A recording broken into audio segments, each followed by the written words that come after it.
Battle of Hastings, 1066, the day England was rewritten. On the morning of October 14th, 1066, a low autumn mist clung to the rolling hills of southern England. What appeared at first to be just another cold day near the village of Hastings would soon become one of the most decisive moments in European history. By sunset, England would no longer truly belong to the English who had ruled it for centuries. A single battle would end one world and begin another. The story begins months earlier, with the death of King Edward the Confessor. Edward left no children, no clear heir, and behind him a kingdom balanced on uncertainty. In Anglo-Saxon England, kingship was not inherited automatically. Instead, powerful nobles and bishops chose a ruler from the royal bloodline. When Edward died in January 1066, the Witenagemot, the Council of Nobles, crowned Harold Godwinson, the most powerful man in England after the king himself. Harold was experienced, respected, and English. But he was not the only man who believed the crown belonged to him. Across the English Channel, Duke William of Normandy claimed that Edward had promised him the throne years earlier.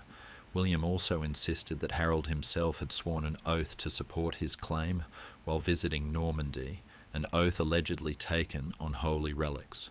To William, Harold's coronation was not merely a political insult, it was a betrayal sanctioned by God.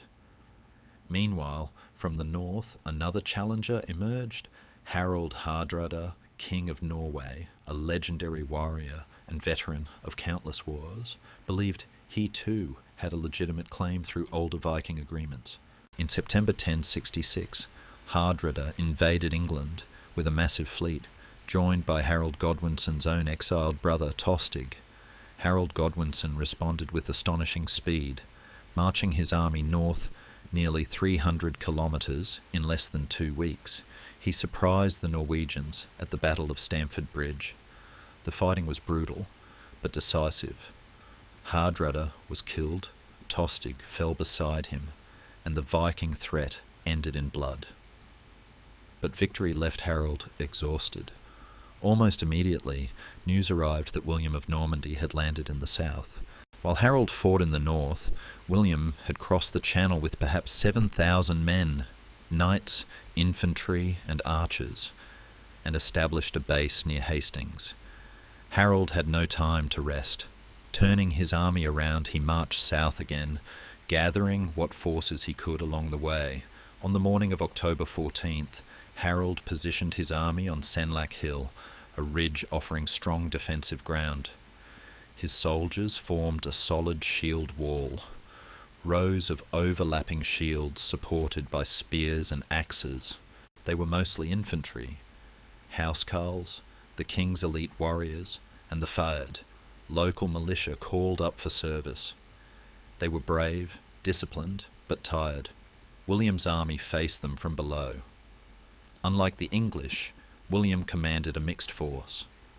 Norman knights on horseback formed the core of his strength, supported by archers and infantry. This combination of arms, missiles, foot soldiers, and cavalry was rare in England at the time and gave William tactical flexibility. The battle began with Norman archers firing uphill. The arrows did little damage against the shield wall. William then sent infantry forward, but they struggled on the steep slope. When Norman cavalry charged, the English held firm, hacking riders from their horses with heavy axes. For a moment, it seemed possible that the Normans might fail. Then something unexpected happened. Parts of William's army broke and fled down the hill. Seeing this, sections of the English line surged forward in pursuit. Whether this retreat was deliberate or accidental remains debated, but its effect was devastating. Once the English broke formation, Norman cavalry turned and cut them down in open ground. William repeated this tactic several times. Each time, English soldiers left the safety of the shield wall, and each time they were slaughtered. Still, Harold's corps held. As the day wore on, William adapted again. His archers began firing arrows higher into the air, allowing them to fall behind the shield wall. One of these arrows, according to tradition, struck King Harold in the eye. Whether this detail is literal or symbolic, Harold was mortally wounded. Shortly afterward, Norman knights reached him, and the English king was killed. With Harold's death, resistance collapsed. The shield wall broke. The remaining English forces fled or were hunted down as darkness fell. The field of Hastings was covered in bodies. William had won, but the battle itself was only the beginning. William did not immediately march on London. Instead, he advanced slowly, securing territory, building castles, and demonstrating his power. English nobles hesitated. Resistance flickered, but failed. On Christmas Day 1066, William was crowned King of England in Westminster Abbey. England was rewritten. Not overnight, but forever. The Norman conquest transformed every layer of English society. The ruling class was replaced almost entirely. Anglo-Saxon nobles were dispossessed, their lands granted to Norman lords. French became the language of power, law, and culture. Old English survived among common people, but over centuries it absorbed Norman French vocabulary, eventually evolving into Middle English. The structure of governance changed as well. William introduced a feudal system that tied land ownership directly to loyalty and military service. Castles, symbols of Norman control, rose across the landscape, dominating towns and countryside alike. Even the church was reshaped. Norman bishops replaced English ones. Monasteries were reorganized. England became more tightly bound to continental Europe than ever before. In 1086, William ordered the creation of the Domesday Book, an extraordinary survey of land, wealth, and population. It was a tool of control, taxation, and authority, unmatched in medieval Europe.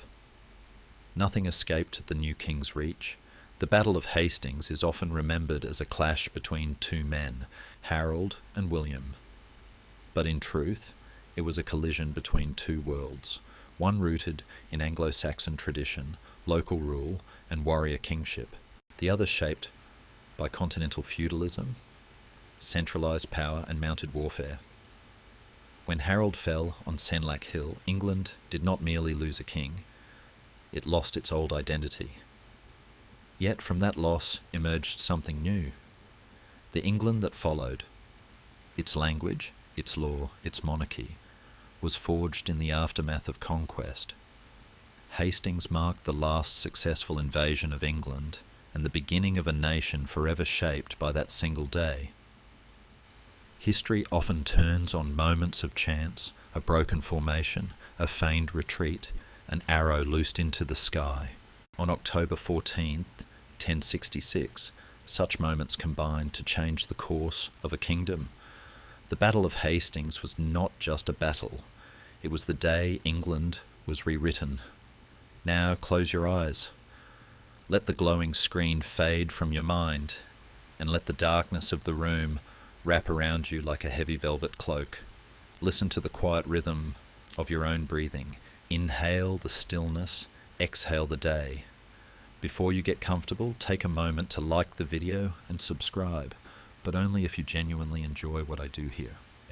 Let me know your city and local time in the comments so we can see where everyone is listening from. We are drifting back now, moving through the mists of time to a winter of deep, unsettling silence. It is January 5th in the year 1066. We find ourselves in the Palace of Westminster, on the banks of the River Thames. The air inside the stone chamber is thick with the scent of beeswax candles and the heavy, metallic tang of medicinal herbs boiling over a fire. Outside, the world is locked in frost, the river running slow and grey, but inside, the temperature is rising with fever and anxiety. King Edward, known as the confessor for his extreme piety, lies dying. He is a man who has spent more time in prayer than in battle, a ruler whose hands are stained with ink and holy water rather than blood. He is old now, his skin like parchment paper, thin enough to see the blue veins pulsing weakly beneath. Around his bed, the mood is not just sorrowful, it is terrified. You can hear the rustle of woolen robes as bishops and earls shift their weight, their leather shoes whispering against the rush-covered floor. They're like nervous pigeons, cooing and bobbing, waiting for a crumb of certainty. The room is crowded with the most powerful men in England, including Harold Godwinson, the Earl of Wessex, whose shadow looms large over the bed. Historians still argue whether Edward truly intended for Harold to succeed him, or if the scene that unfolds next was a convenient fabrication by those who stood to gain the most.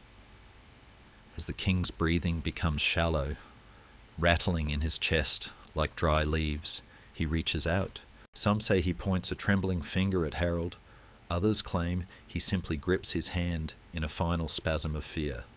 The words he whispers are faint, lost in the folds of the bed linens, but they are interpreted swiftly by those leaning close. "I commend this woman and all the kingdom to your protection," he supposedly murmurs, entrusting his queen, Edith, and the realm to Harold. Or perhaps he is just asking for a cup of water. In the chaos of a dying monarch, truth is often the first thing to expire. But in this candlelit room, as the king's soul departs to meet the God he served so fervently, the silence that follows is heavy with danger. Edward leaves no son. He leaves only a crown that sits on a table nearby, the gold gleaming dully in the firelight, waiting for a head to rest upon. As the monks begin to chant the prayers for the dead, their low voices vibrating against the cold stone walls, everyone in the room knows that the peace of the last 24 years has died with the king. The wind howls outside, rattling the shutters, carrying with it the invisible weight of the storm that is coming. A storm of 3 armies, 3 claimants, and a year that will bleed into the history books. The king is dead. The game has begun. The funeral chants for King Edward have barely faded into the high timbered rafters of the newly built Westminster Abbey when the whispers began to transform into urgent shouts. We are still held fast in the cold, iron grip of January 1066, a time when winter seemed to freeze not just the muddy roads of London, but the very breath of the kingdom itself. The stone of the abbey is fresh, creamy white, unscarred by the centuries of soot and rain that will eventually darken it. It smells faintly of stone dust, damp mortar, and the beeswax candles burning by the hundreds to guide the old king's soul into the next life. But while the monks are busy with the business of death, the earls and the bishops, the movers and shakers of Anglo-Saxon England, are consumed by the terrifying business of the living. The Wittenegger Mott has gathered. This council, whose name translates beautifully to the meeting of wise men, is a collection of the most powerful landholders and churchmen in the realm, a group of men who generally appreciate long speeches, heavy cloaks, and the stability of their own vast estates. But today, there is no patience for speeches. They know that a kingdom without a head is like a ship drifting toward a jagged reef. The English Channel, that grey, heaving barrier to the south, feels suddenly very narrow. They know that wolves are already pacing on the shores of Normandy and Norway, sniffing the wind for weakness. They need a king, and they need one immediately. They need a man who can wear the crown not as a piece of jewellery, but as a helmet, and in the centre of this swirling anxiety stands Harold Godwinson. To understand why the eyes of every man in the room turn to Harold, you must see him as they did. He is the Earl of Wessex, but that title feels too small for him. He is the sub-regulus, the under-king, the man who has effectively been running England while Edward prayed and fasted. Harold is tall, striking, and undeniably English, though his bloodline carries the salt of the Vikings through his Danish mother. He is the Golden Earl, wealthy beyond measure, battle-hardened, and charismatic enough to charm the birds from the trees, or at least the taxes from the peasantry. There is a certain gravity to him, a steadiness that feels like solid ground in an earthquake. While other men panic, Harold plans. He has spent his life in the shadow of the throne, protecting it, polishing it, perhaps measuring it with his eyes when no one was looking. Now the Witan looks at him and sees their only hope. It is a decision made with breathtaking speed. In the modern world, we deliberate for months over minor laws. In 1066 they choose a new destiny for a nation in the span of an afternoon. They shout his name. It is not merely a vote, it is a plea. Harold! King Harold! The sound bounces off the stone walls, drowning out the winter wind outside. It is a moment of unity, but it is fragile as ice. The very next day, January 6th, the Feast of the Epiphany, brings a spectacle that historians still marvel at. In a blur of ritual, Edward the Confessor is buried in the morning, and Harold Godwinson is crowned in the afternoon. It is a day of surreal, emotional whiplash.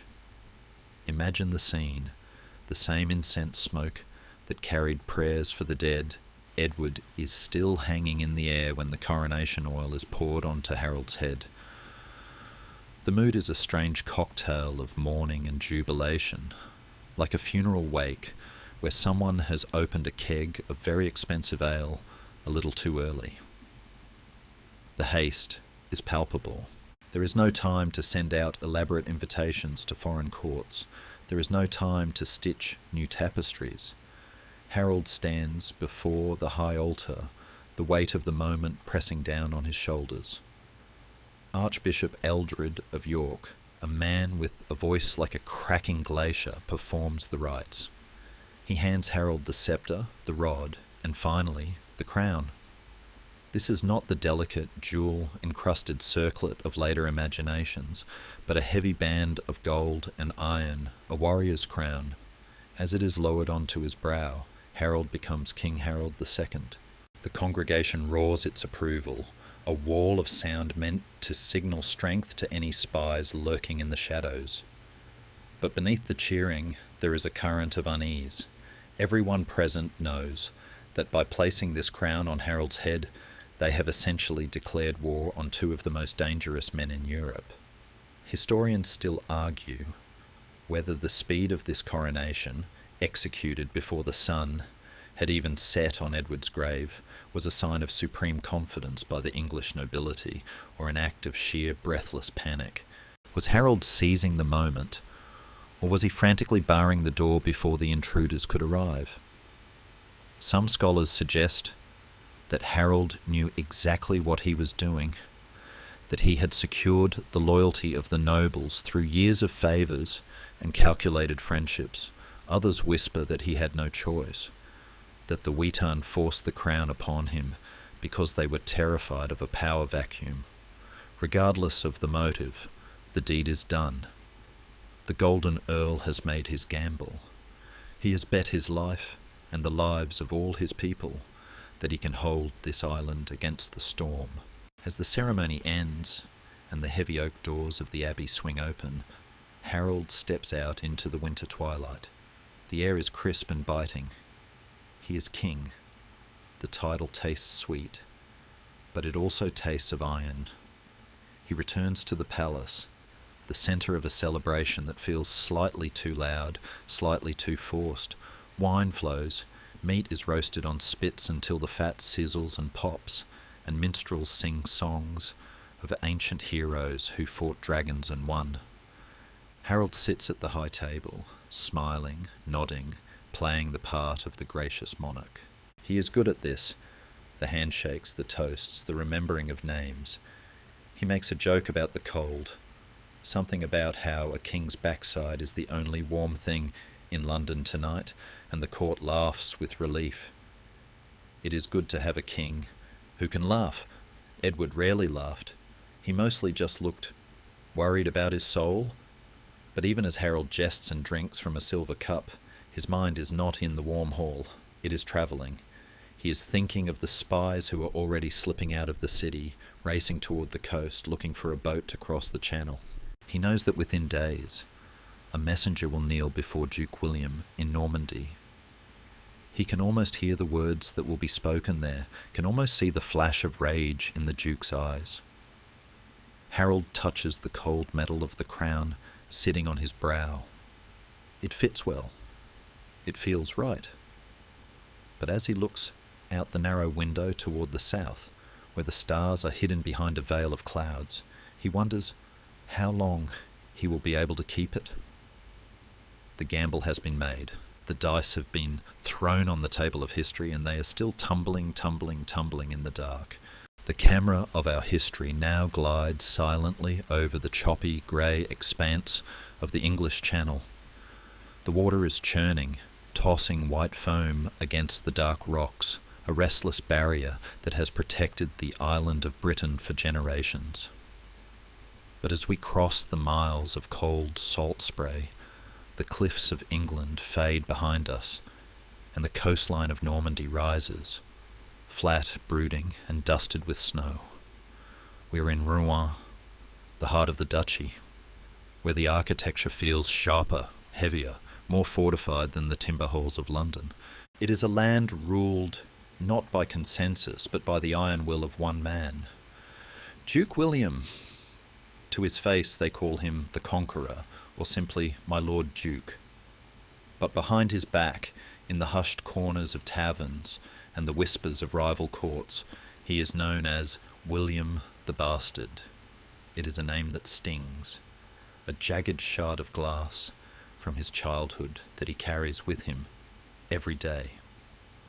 Born the illegitimate son of Duke Robert and a tanner's daughter, William has spent his entire life proving that he is worthy of the air he breathes. He survived assassination attempts as a boy, rebellions as a teen, and wars as a man. He is not golden like Harold. He is made of granite. He is broad-shouldered, balding, with a voice that can cut through the noise of a battlefield like a trumpet blast. He does not charm, he commands. And on this freezing January day, he is in a mood that would make even the bravest knight check his armour twice. He is likely hunting in the forests near Rouen, a favourite pastime for a man who enjoys the clarity of the kill when the messenger arrives. The rider's horse is blown, its flanks heaving with steam in the cold air. The news he brings is short, brutal, and utterly unacceptable. Edward is dead. Harold is king. The effect on William is not an explosion of rage. It is something far more terrifying. It is a sudden, absolute stillness. Chronicles tell us that upon hearing the news, William sat on a bench, covered his face with his cloak, and refused to speak to anyone for hours. It is the silence of a predator calculating the distance to its prey. In the darkness beneath that cloak, William is not just grieving a lost opportunity. He is replaying a memory that burns brighter than the fire in his great hall. He is thinking of 2 years ago, of 1064. This is the hinge upon which the entire invasion swings, the story of the oath. It is a tale wrapped in fog and propaganda, but the Norman version goes like this. Harold Godwinson, then merely an earl, had been shipwrecked on the coast of France. William had rescued him, a polite term for taking a valuable hostage, and brought him to his court. They had ridden together, hunted together, perhaps even fought together in a minor skirmish in Brittany. It was a bromance of the Middle Ages, two alpha males sizing each other up over cups of wine. But the climax of this visit was the oath. William claims that in the city of Bayeux, Harold placed his hands on 2 altars and swore a solemn vow to support William's claim to the English throne upon Edward's death. The dramatic twist, which Norman tapestry weavers would later stitch with glee, is that William had hidden holy relics, the bones of saints, beneath the cloth on the table. When Harold swore, He didn't realize he was swearing on the sacred dead. He was tricked into a pact with God. Historians still argue whether this event ever happened, or if it was a masterclass in political theatre invented to justify an invasion. Did Harold swear? And if he did, was it under duress, with a sword implicitly pressed to his back? To William, the details of duress are irrelevant. A vow is a vow. By taking the crown, Harold is not just a usurper, he is a perjurer. He has spat in the face of the saints. And William, a man of devout, if somewhat violent faith, now has the moral high ground. He pulls the cloak from his face. His eyes are dry and hard. He stands up. The hunting trip is over. He returns to his castle and summons his most trusted barons. These are men with names that will echo through history. Odo, his half-brother and Bishop of Bayeux. William Fitz-Osbern, his steward. Roger of Montgomery. They gather in the great stone hall, warming their hands by the fire, wondering why the Duke looks like he is ready to bite through a steel shield. When William announces his plan to build a massive fleet, cross the dangerous channel and take England by force, the room does not erupt in cheers. It erupts in coughing and awkward glances at the floor. The barons are tough men, but they are not insane. Invade England. It hasn't been done successfully in living memory. The English navy is strong. Their housecarls are legendary axe-wielders.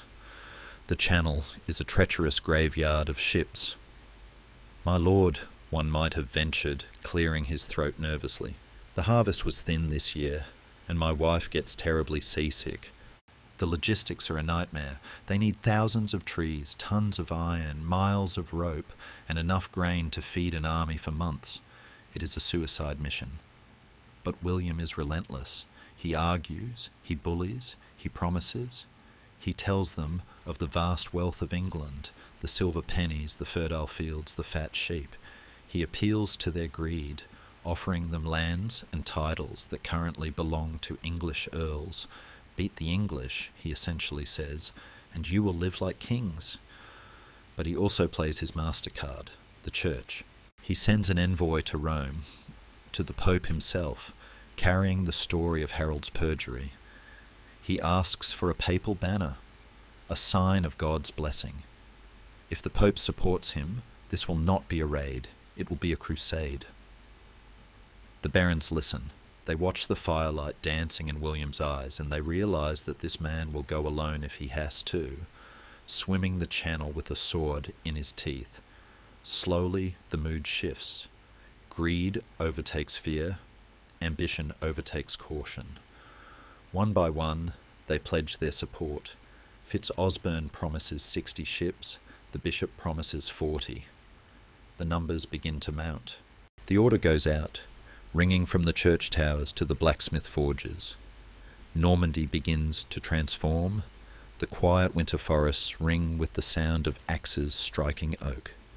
Shipwrights are summoned from every port, their hands rough with calluses and tar. They are not building standard trading vessels. They are building transports, wide-bellied ships designed to carry horses, thousands of horses. This is William's secret weapon. The English fight on foot, the Normans fight in the saddle. He intends to bring the thunder of heavy cavalry to the rolling hills of Sussex. The scale of the industry is staggering. It is the medieval equivalent of the Apollo program, a total mobilization of resources for a single moonshot goal. Every village must provide grain. Every lord must provide knights. The smell of sawdust and burning pitch fills the air of the coastal towns. William rides tirelessly between the shipyards, inspecting planks, counting spears, staring at the horizon. He is a man possessed. He sleeps little, eats less. He is willing the invasion into existence through sheer force of personality. As the winter snows begin to melt into the mud of early spring, the skeleton of a great fleet begins to rise on the beaches of Normandy. It is a terrifying sight, a forest of ribs and keels pointing toward the sea. Across the water, Harold sits on his new throne, likely unaware of the sheer magnitude of the storm that is being hammered together, plank by plank, nail by nail. The wind is cold, blowing from the north, but William feels the warmth of destiny on his face. He touches the relic around his neck. The bastard is coming, and he is bringing hell with him. Our gaze shifts now, soaring northward, far away from the stone castles of Normandy and the nervous courts of London. We fly over the tossing grey waves of the North Sea into a world where the air bites the lungs like shattered glass, and the mountains rise like the blackened teeth of the earth. We are in Norway. It is late winter, 1066. Here, the silence is not fearful, it is vast. The fjords are deep cuts of indigo water, reflecting the snow-heavy pines. And in the great timber halls, the firelight flickers on men who still remember the old gods, even if they wear the crosses of the new one. In the centre of this rugged world sits a man who seems carved from the very landscape itself, Harold Sigurdsson. History knows him by a name that sounds like the grinding of stones. Harold, Hardrada, hard ruler, hard counsel. He is 50 years old, ancient for a warrior of his time, but he is not an old man in the way Edward the Confessor was old. He is old like a mountain is old. He is weathered, scarred, and dangerous. Harold is perhaps the most fascinating character in this entire drama, a living relic of a Viking age that is rapidly fading into twilight. If Harold Godwinson is the politician and William is the administrator, Hardrada is the pure essence of war. He has spent his life not sitting on a throne, but swinging an axe at the edges of the known world. As a young man, he was exiled to Russia. He travelled to Constantinople and became the captain of the Varangian Guard, the elite personal bodyguards of the Byzantine emperor. He has fought Saracens in Sicily, blinded an emperor in a palace coup, and arguably seen more of the world than any other living European. He is a celebrity of violence. The sagas describe him as standing nearly 7 feet tall, with eyebrows that met in the middle, and a moustache that could frighten children. Historians still argue about the literal truth of his height. 7 feet is likely a poetic exaggeration, but the metaphorical truth is undeniable. He is a giant among men, and he is bored. Peace does not suit him. He sits in his hall, drinking ale, listening to poets sing of his past glories, wondering if there is one last great song left to be sung. Into this restless atmosphere enters a visitor, a man wrapped in furs, shivering against the Nordic chill, with a face twisted by bitterness. It is Tostig Godwinson, the brother of King Harold of England. Tostig is the dark reflection of the English king, ambitious, capable, but consumed by a poisonous jealousy. Just a year ago, he was the Earl of Northumbria, but his rule was so harsh that his own people rebelled, and his brother Harold, choosing the kingdom over his family, exiled him. Tostig has been wandering Europe like a vagrant prince, looking for an army to punish the brother who betrayed him. He tried William of Normandy, but William is too cautious to launch early. So Tostig comes to the Wolf of the North. The scene of their meeting is pure Shakespearean drama. Tostig stands before Hardrada's high seat, the firelight catching the gold rings on his fingers. He does not ask for charity, he offers a kingdom. England is weak, Tostig lies smoothly. The people are divided. My brother is a usurper, a man with no royal blood. But you are a king. Tostig plays on Hardrada's vanity and his legalism. He reminds the Norwegian king of an old treaty made years ago between their predecessors, a complex web of Viking inheritance that technically, if you squint hard enough and ignore a few decades of history, gives the Norwegian king a claim to the English throne. It is a thin claim, flimsy as paper. But for Hardrada, it is enough. It is not the legal argument that convinces him. It is the temptation of one final, glorious conquest. to sit on the throne of England, the jewel of the North Sea, the prize that slipped through the fingers of his ancestors. It is a way to cheat death, to ensure his name lives forever. Hardrada leans forward, his massive frame shifting in the chair. And the English army? He asks, his voice a low rumble. Farmers with pitchforks, Tostig assures him. They will run when they see your dragon prows. It is a catastrophic underestimation, but Tostig is desperate, and Hardrada is hungry. The king stands, the hall goes silent. He drains his horn of ale and wipes his mouth. We go, he says, simple as that. The gears of war, rusted by peace, begin to grind into motion. Harold sends out the war arrow, a token passed from village to village, summoning the Lydang, the naval levy. This is not a professional standing army. It is a mobilisation of the entire coast. Farmers leave their ploughs. Fishermen leave their nets. They take down their shields from the walls, oil their mail shirts, and sharpen their spears. The fjords begin to fill with ships. These are the classic Viking longships, sleek, shallow draft vessels designed to cut through waves and slide up onto beaches. They are beautiful and terrifying, with high curved prows carved into the shapes of dragons and serpents. They are the sharks of the medieval seas. Hardrada assembles a fleet that stuns the imagination. 300 ships. It is a floating city, a wooden armada capable of carrying perhaps 10 to 15,000 warriors. It is the largest invasion force the Vikings have ever assembled, a thunderhead gathering in the north. But not everyone is optimistic. The sagas tell us that as the fleet prepares to sail, dark omens plague the Norwegians. Soldiers report terrible dreams. One man dreams of the English fleet, and on every English ship sits a witchwife, riding the prow, feeding the birds of prey with the carcasses of Norwegian sailors. Another dreams of a wolf running through the streets of Trondheim with a man's corpse in its jaws. The air feels heavy with doom. Even Hardrada's own family is touched by the shadow.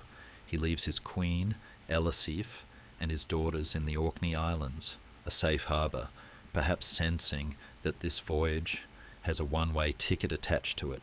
He brings his son, Olaf, but leaves his older son, Magnus, behind to rule Norway. It is the act of a man settling his affairs. Yet, despite the nightmares and the warnings, the charisma of the king holds them together. He walks among the ships, laughing, slapping men on the back, inspecting the rigging. He is in his element. He is the thunderbolt of the north, and he does not fear dreams. He fears only a death in bed, coughing his life away like a sick child. He wants a death of iron and blood. As the ice breaks in the harbours and the winds of spring begin to stir, the great fleet pushes out. 300 sails snap open, striped in red and blue and green, blooming like deadly flowers against the grey sky. The sound is deafening. The creak of timber, the snap of canvas, the roar of thousands of men cheering for gold and glory. Tostig stands on the deck of the king's flagship, looking south, a smile of grim satisfaction on his face. He is bringing the apocalypse to his brother's doorstep. They sail first to the Shetland Islands, then to Orkney, gathering more ships, more men, swelling like a rolling snowball. The sea is rough, the waves dark and cold, but the long ships ride them with ease, dancing over the crests. They are predators swimming toward a scent. Hardrada stands at the prow, the salt spray freezing in his beard, his eyes fixed on the horizon. He does not know that he is sailing toward the end of an era. He does not know that he is the closing chapter of 3 centuries of Viking history. He simply knows that the wind is at his back, his axe is sharp, and the world is waiting to be rewritten. The wolf has left the den, and England, distracted by the threat in the south, has left the back door wide open. As the spring of 1066 unfolds, the tension on the ground is mirrored by a terrifying spectacle in the heavens. We look up now, tilting our heads back to gaze into the vast, indifferent darkness of the night sky. It is late April, just after the Easter celebrations have faded, a time when the planting is done and the earth is waiting for the summer sun. But this year, the stars are not behaving as they should. Something new has appeared in the firmament, something that defies the ordered clockwork universe of the medieval mind. It is a hairy star, a comet. We know it today as Halley's Comet, a celestial visitor that returns every 76 years like clockwork, a dirty snowball of ice and dust looping through the solar system. But to the people of the 11th century, who know nothing of orbits or gravity, it is not a rock, it is a message. It is a burning finger of God pointing directly at the earth. Imagine standing in a muddy field in Sussex, or on the battlements of a wooden fort in York. You look up and see it, a streak of brilliant white fire, blazing with a tail that fans out like the hair of a screaming woman or the fiery sword of an archangel. It is brighter than any star, visible even in the twilight, hanging there night after night, unblinking, unmoving. It is beautiful, yes, but it is a terrible beauty. In a world where every lightning strike and every two-headed calf is read as an omen, a comet of this magnitude is the equivalent of a neon sign flashing "Change is coming." But change for whom? That is the question whispered in market squares and monastery cloisters. Is it a sign of victory for the new King Harold, or is it a herald of his doom? The Anglo-Saxon chronicle, written by monks who are usually quite dry and factual, trembles when it records this event. In this year, the scribe writes, there appeared in the heavens a sign such as men had never seen before. The Bayeux Tapestry, that great embroidered comic strip of the conquest, captures the mood perfectly. In one famous scene, a group of Englishmen stand huddled together, pointing up at the comet with wide, terrified eyes. Their bodies are twisted in anxiety. Above them, the comet dominates the border, a stylized ball of fire. Below them, in the ghostly translucent letters of the Latin caption, are the words, Isti mirant stellum. These men wonder at the star, and sitting on his throne to the left, Harold Godwinson looks ragged.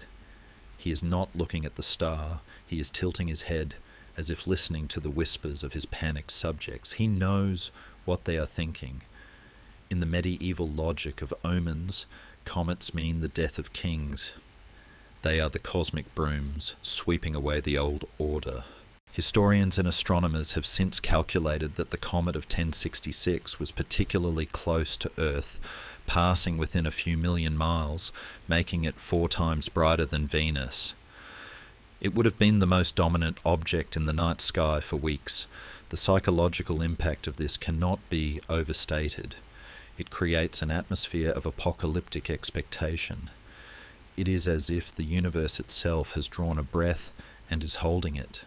For the superstitious soldiers of the feared, the local militia, the comet saps their confidence. Why fight? They might mutter over their fires. God has already lit the funeral pyre. But for William in Normandy, the comet is a gift. His priests, quick to spin the narrative, interpret the hair of the star not as a woman's hair, but as the streaming banner of a new king.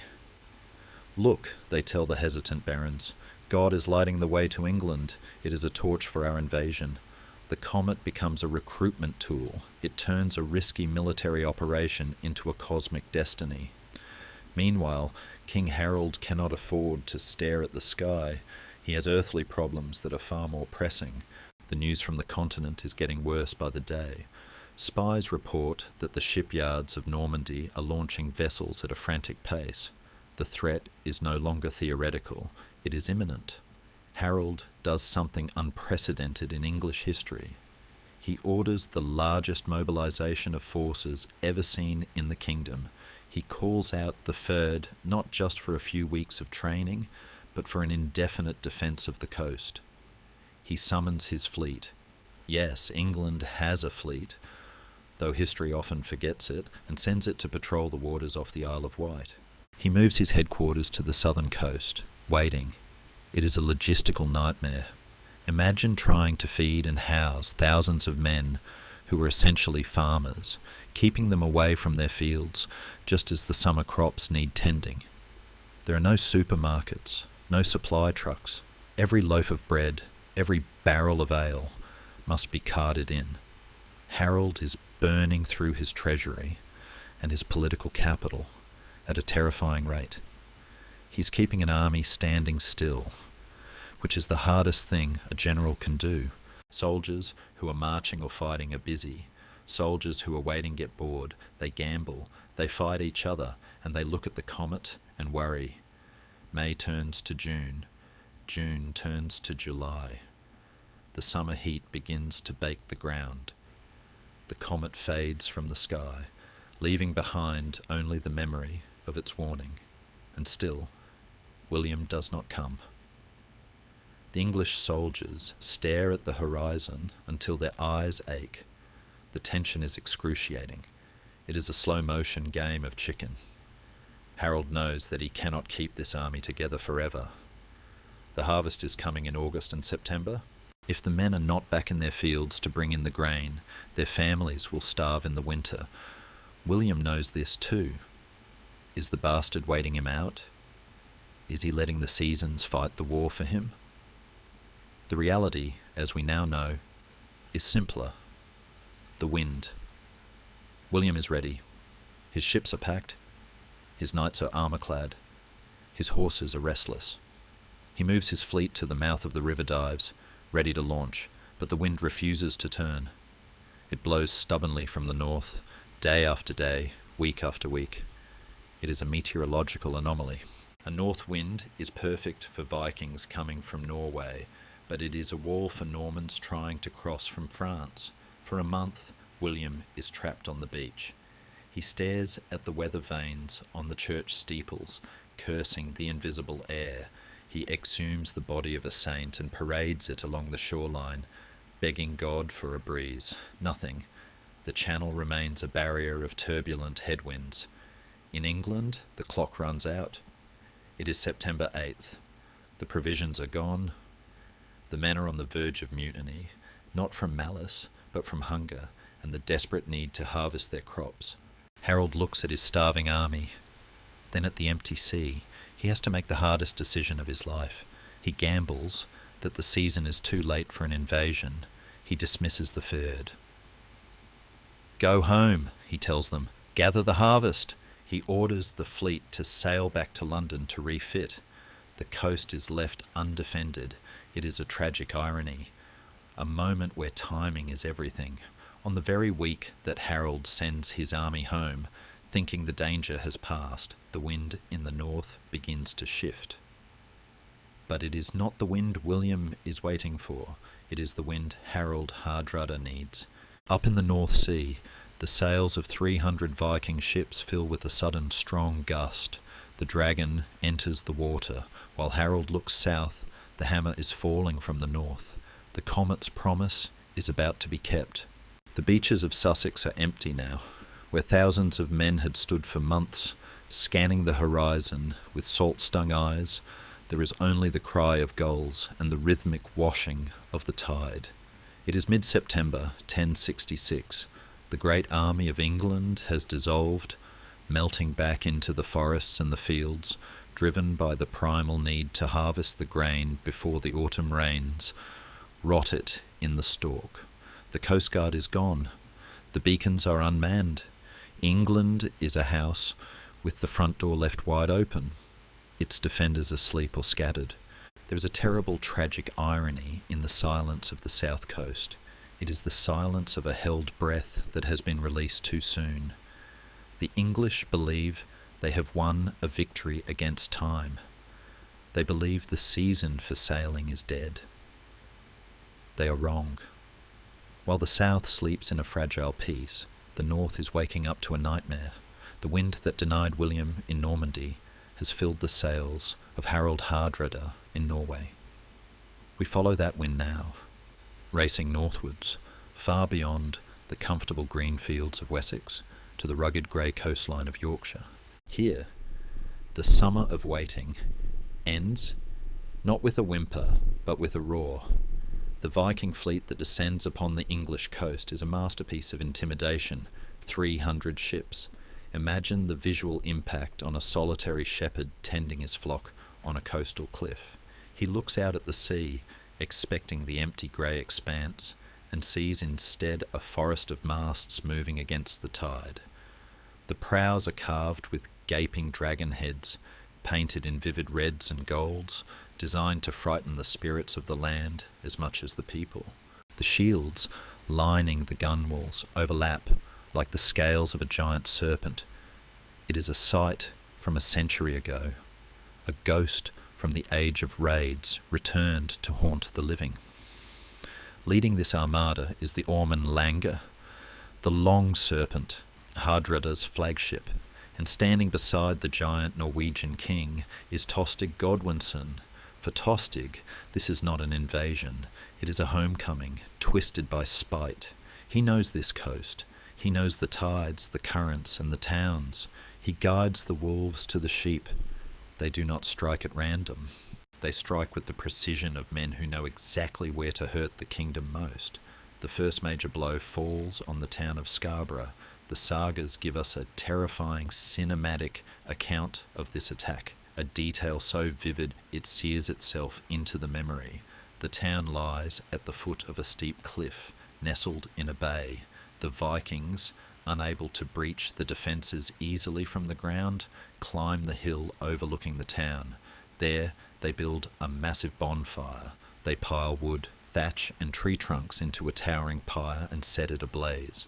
When the fire is roaring, churning out black smoke and searing heat, they use pitchforks to hurl the burning brands down the cliffside. It is a rain of fire. The burning wood crashes onto the thatched roofs of the houses below. The town does not just burn, it explodes. Panic ensues. As the villagers flee the inferno, running toward the open arms of the sea or the fields, the Vikings descend to cut them down. It is a brutal lesson in total war. Hardrada is not here to negotiate. He is here to conquer. News of the atrocity travels fast, but not fast enough. The north of England is ruled by two young earls, Edwin of Mercia and Morcar of Northumbria.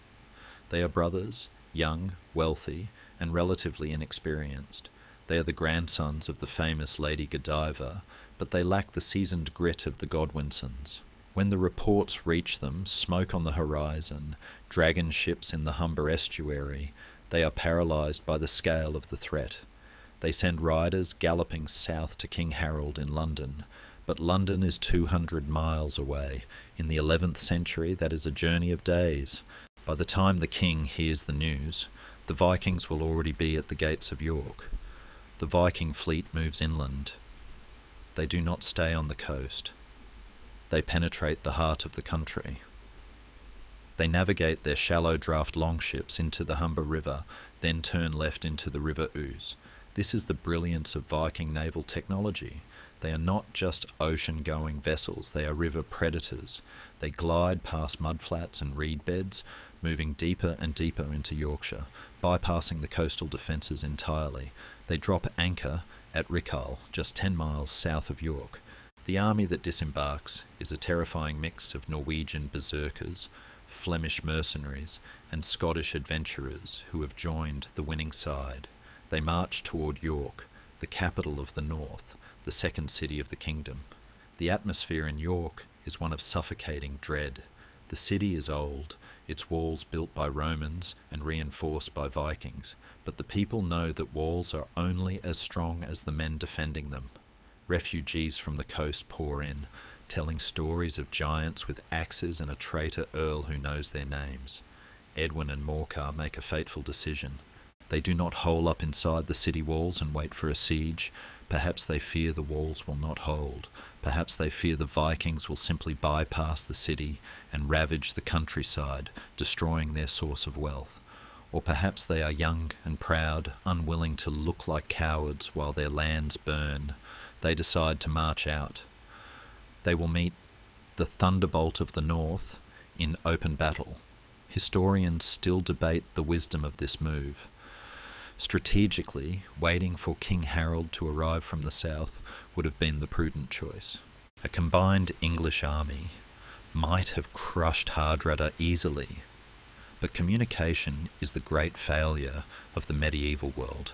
Edwin and Morcar have no way of knowing if the king is coming, or if he is stuck in London, or if he is even still king. For all they know, they are the last line of defence. They muster their housecarls and the local militia. They march south from York to a place called Fulford, a flat marshy area near the river. It is a gate to the city, a bottleneck, where they hope to stop the invader. It is September 20th. The sky is grey, the air thick with the damp smell of the nearby fens.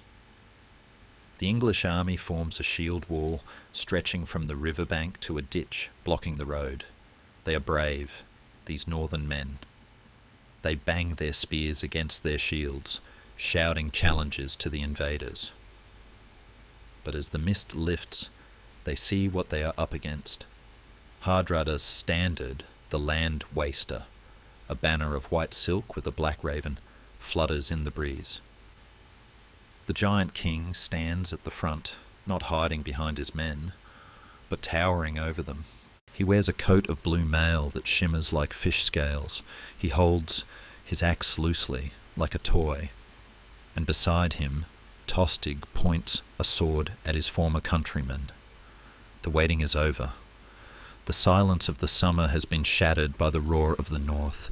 The gate is about to be tested, and the hinges are already groaning.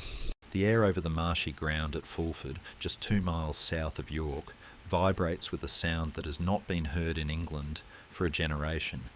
The guttural, rhythmic chanting of a Viking war host preparing to kill. It is a wet, miserable afternoon on September 20th. The ground is sodden, a treacherous sponge of peat and mud that sucks at the boots of the soldiers, threatening to pull them down before the enemy even strikes. On one side, the English army of Earls Edwin and Morcar stands firm, their shield wall a long bristling hedge of painted linden wood and iron spears. They are the youth of England, brave but untested, standing on the edge of a ditch that runs into the River Ouse. Facing them is the nightmare of the north. Harold Hardrada has arranged his line with deceptive cunning. He has thinned out one wing of his army, making it look weak, inviting, like an open door. But on the other wing, near the riverbank, he has concentrated his fiercest warriors, the veterans of Constantinople and Kiev, men who have hacked their way through half the known world, and behind them towers the land waster, that silken banner of the black raven flapping lazily in the damp wind as if waiting to be fed. The battle begins, not with a charge, but with a grinding collision. The English, seeing the weak Viking wing, take the bait. They surge forward, their boots splashing through the shallow water of the ditch, their shouts echoing off the grey water of the river. For an hour, perhaps 2, it looks like a victory. The English push the Vikings back. The young earls must have felt a surge of incredible, intoxicating relief. They are doing it.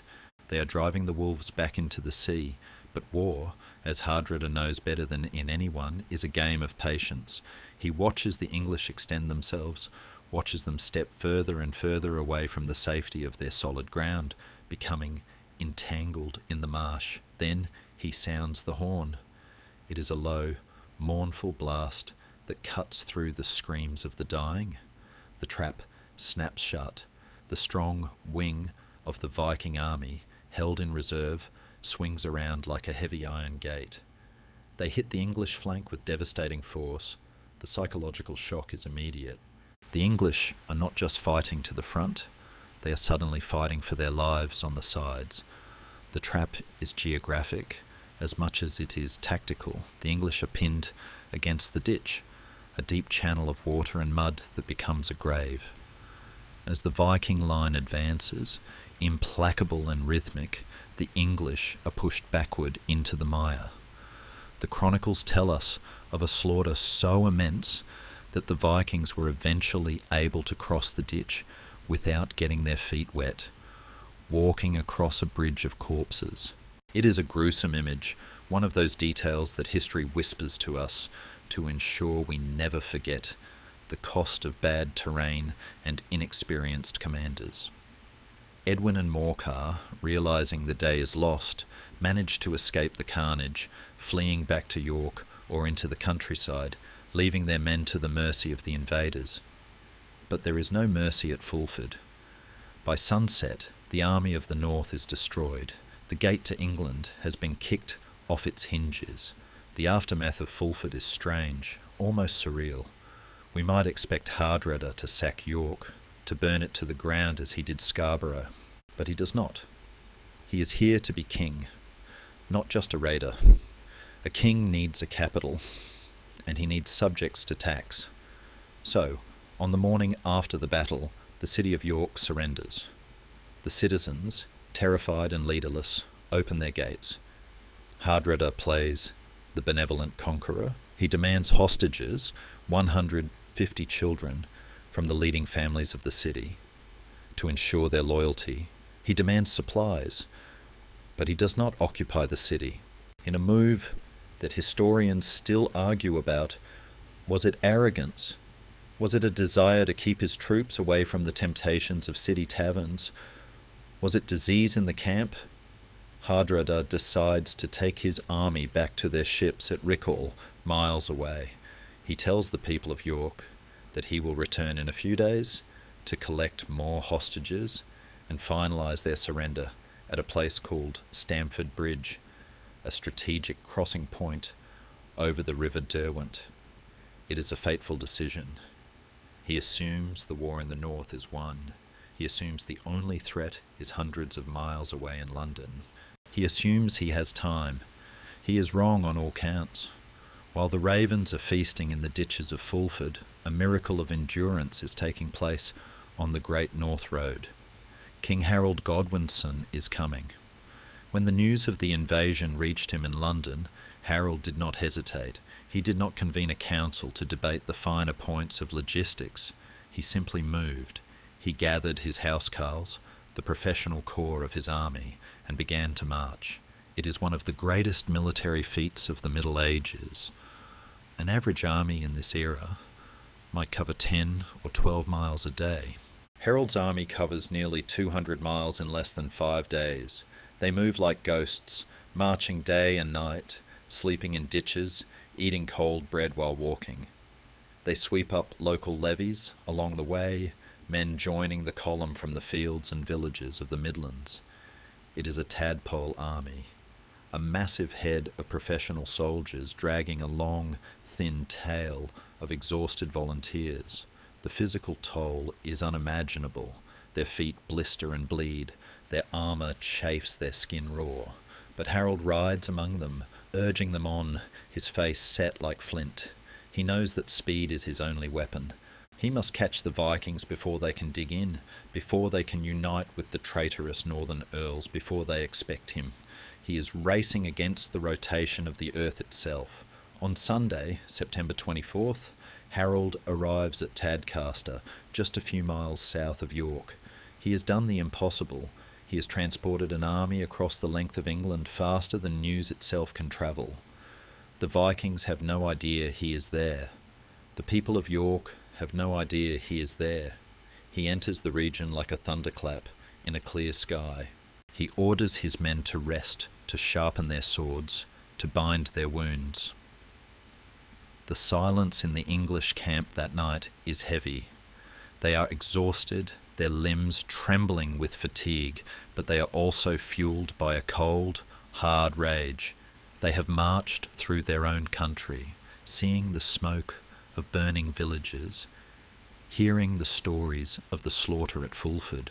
They know that tomorrow they will face the giants of the sagas. Harold sends scouts forward, quiet men who slip through the darkness toward York. They return with incredible intelligence. The Vikings are not in the city. They are at Stamford Bridge. And crucial to what comes next, they are relaxed. They think the war is over. They think they are meeting a beaten people to collect tribute. They have left their heavy mailcoats on their ships because the day is unseasonably hot. They are basking in the sun, waiting for hostages, not an executioner. As the sun rises on September 25th, the landscape around Stamford Bridge is peaceful. The River Derwent flows gently between green banks. The Vikings are lounging on both sides of the river, some swimming, some tending to horses, some sleeping off the victory celebrations of the previous days. Hardrada is there, and Tostig is there, likely discussing how they will divide the kingdom. Suddenly, a cloud of dust appears on the horizon to the west. At first, the Vikings think it is the hostages coming from York. They joke about it. Look at the dust. The English are bringing us so much gold, it kicks up the earth.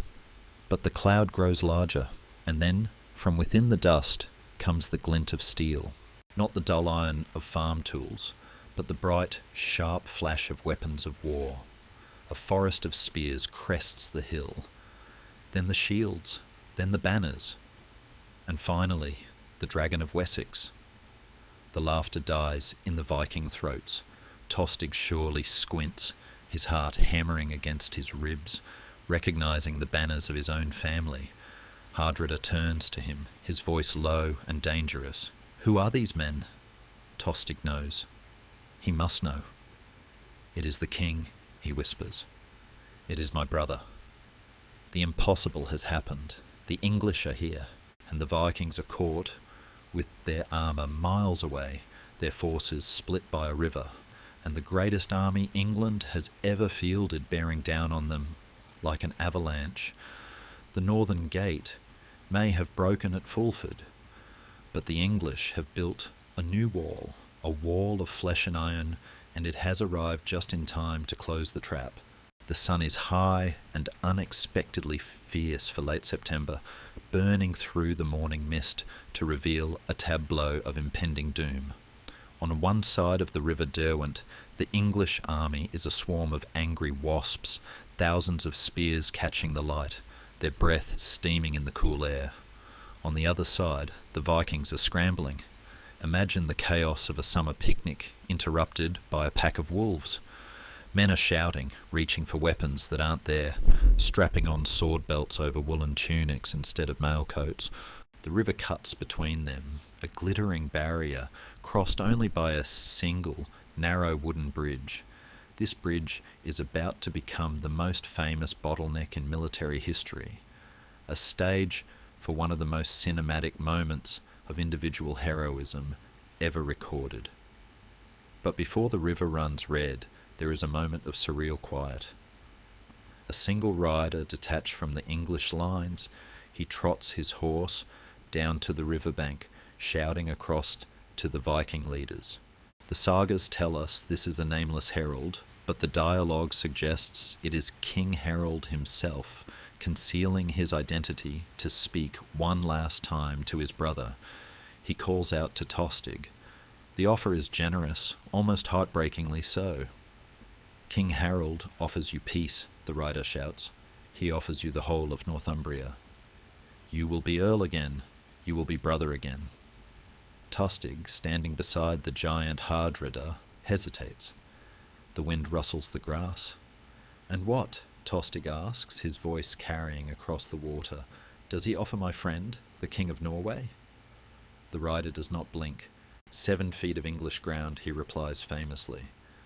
Or perhaps a little more, seeing as he is taller than other men.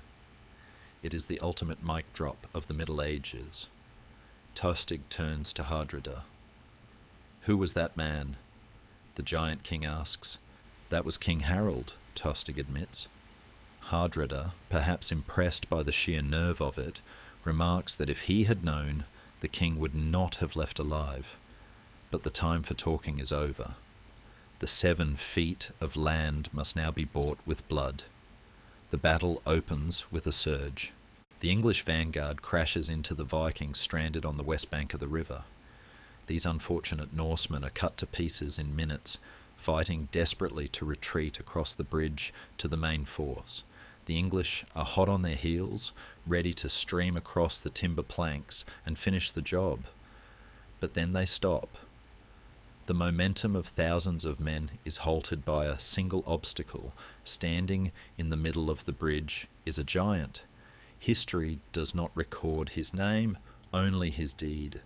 He is a lone Viking berserker, a man who has decided that this bridge is his to hold. He swings a massive Dane axe, a weapon that can hew a horse's head from its neck with terrifying rhythm.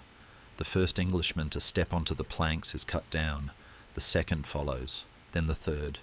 The English soldiers, crowded on the bank, stare in disbelief. It is like a scene from a fantasy novel, but it is happening in the grit and gore of 1066. This single warrior holds the bridge for perhaps an hour. He taunts them, he roars at them. Arrows bounce off his shield, spears are shattered by his axe. Historians debate the numbers. Some say he killed 40 men, but the psychological effect is undeniable. He buys Hardrada precious time to form a shield wall on the far bank. The end of the giant is not noble, but it is effective. The English, realizing they cannot pass him, resort to cunning. A soldier finds a swill tub, a wooden boat or barrel, and floats quietly underneath the bridge. Through the gaps in the planks, he sees the Viking's legs. He thrusts a long spear upward, piercing the warrior from below. The giant falls, roaring in agony, and the cork is pulled from the bottle. The English army pours across the bridge like a broken dam. Now the real battle begins. Hardrada has formed his men into a circle or a triangle. The descriptions vary. On the high ground called Battle Flats, but they are vulnerable. They have no mail coats. They are fighting in shirts and tunics against English housecarls clad in iron. It is a meat grinder. Hardrada, seeing his line buckle, goes into a berserker fury. The sagas say he threw away his shield and grasped his sword with both hands, hacking his way into the English ranks, cutting down men as if he were harvesting wheat. He seems invincible, a force of nature that cannot be stopped by human hands, but he is stopped by luck. An arrow, loosed blindly into the melee, strikes the Norwegian king in the throat.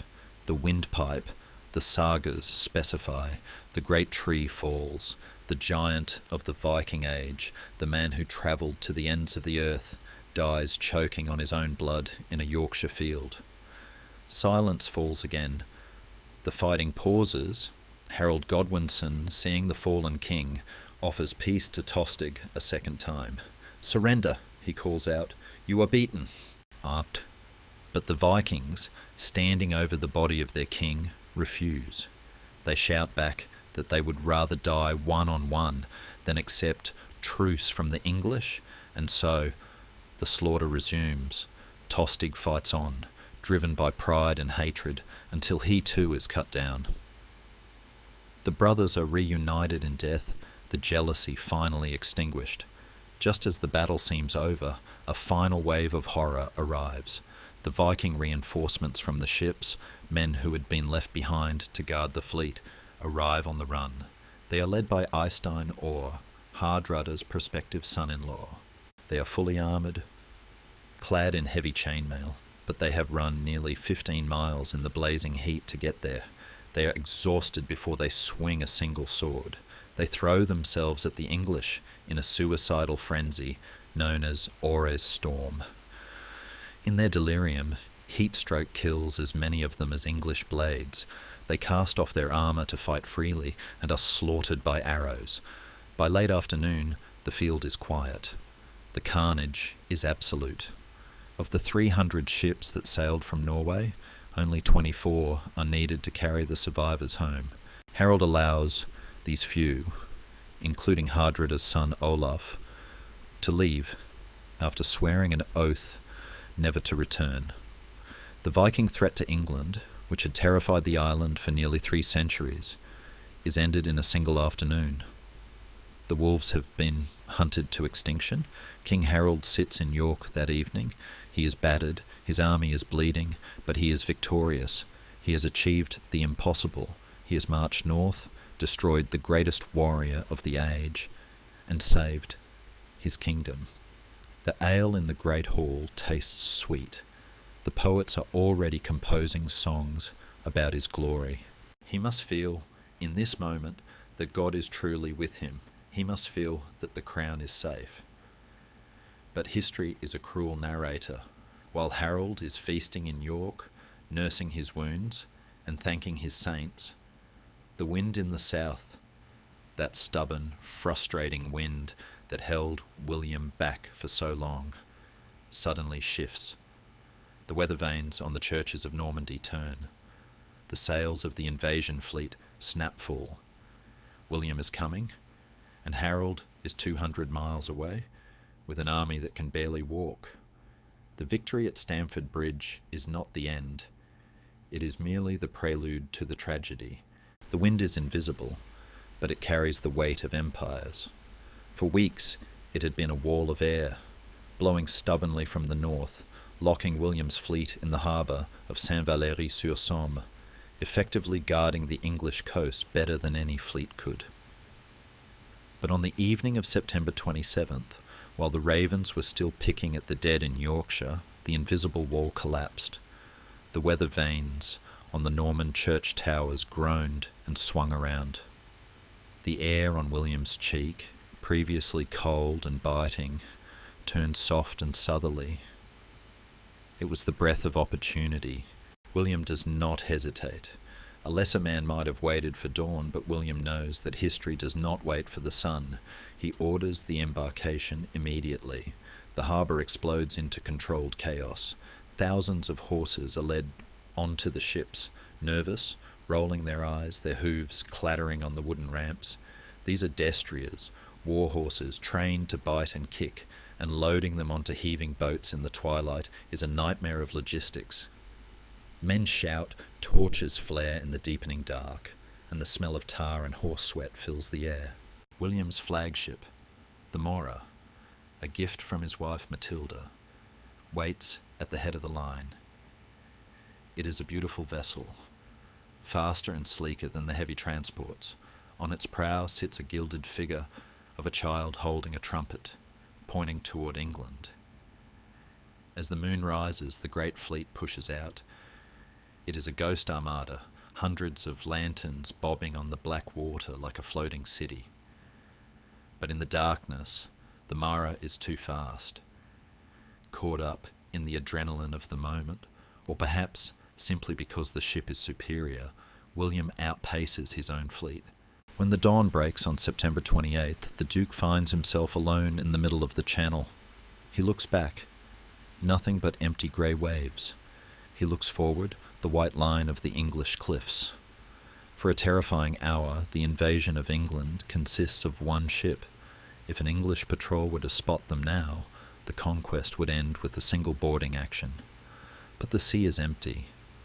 Harold's fleet, as we know, is docked in London, miles away. William, cool as ice, orders a breakfast of wine and bread to be served on deck. He eats calmly, watching the horizon, waiting for the sails of his army to break the skyline. It is a moment of supreme confidence. He is dining in the lion's mouth before the lion even knows he is there. By mid-morning, the forest of masts appears behind him, and the fleet regroups.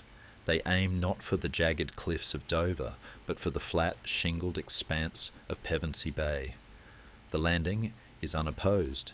There is no shield wall, no rain of arrows, no shouting housecarls, just the sound of the surf and the cry of seabirds. The English coast is deserted. The great gamble of the summer of waiting has paid off for William. in the most ironic way possible. He has arrived at the exact moment the door was left unlocked. As William steps off his boat, a moment occurs that has been polished by legend until it gleams. As his foot touches the English sand, he slips. He falls face forward, his hands sinking into the wet gravel. A collective gasp goes through his men. In the superstitious language of the time, to fall upon entering a land is a catastrophic omen. It means the land is rejecting you. But William is quick-witted. He does not scramble up in shame. Instead, he grips the sand in his fists and holds it up for all to see. "See," he roars, his voice cutting through the wind. "I have taken England with both my hands. It is mine now, and what is mine is yours." He turns a blunder into a prophecy. The men cheer.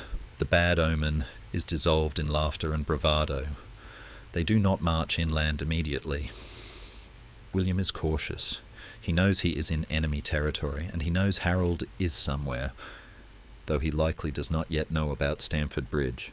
He finds an old Roman fort at Pevensey, a crumbling ruin of stone and brick, and builds a temporary castle inside its walls.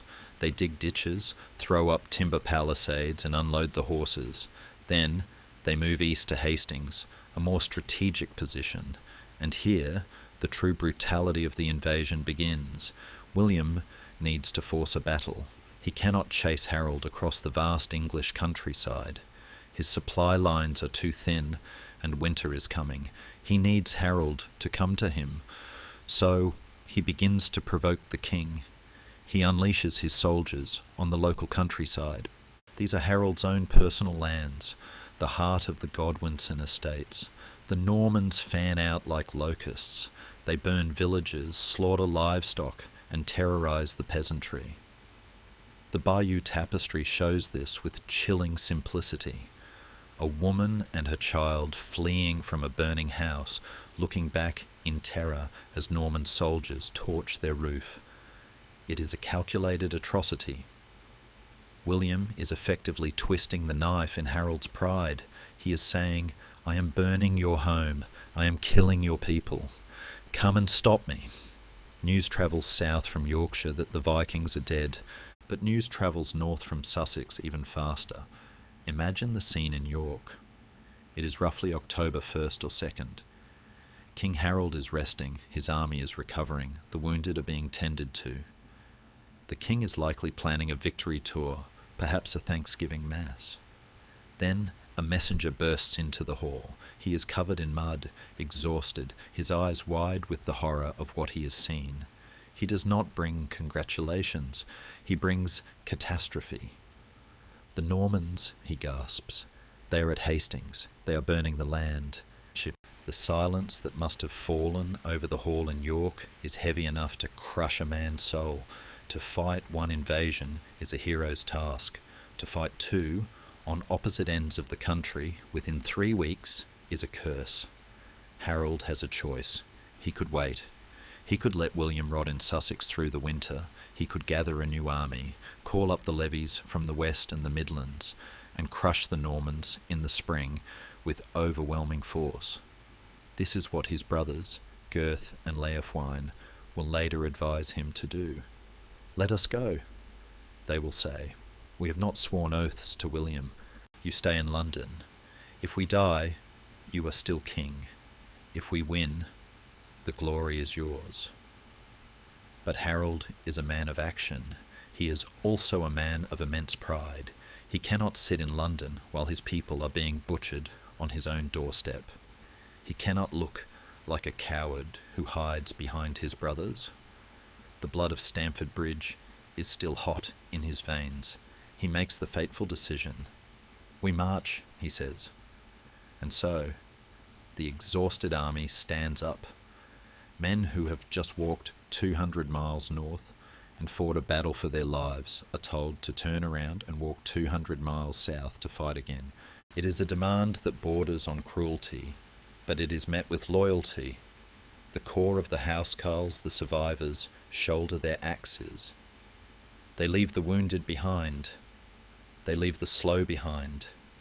Harold rides out of York, his face set toward the south. He rides fast, leaving the infantry to catch up. He stops in London only long enough to gather what fresh troops he can finding. He prays at Waltham Abbey, a church he founded. Legend says that the statue of Christ bowed its head in sorrow as he passed, knowing he would not return. By October 13th, Harold is in Sussex. He has arrived at a place called the Grey Apple Tree, a well-known local landmark on a ridge known as Senlac Hill.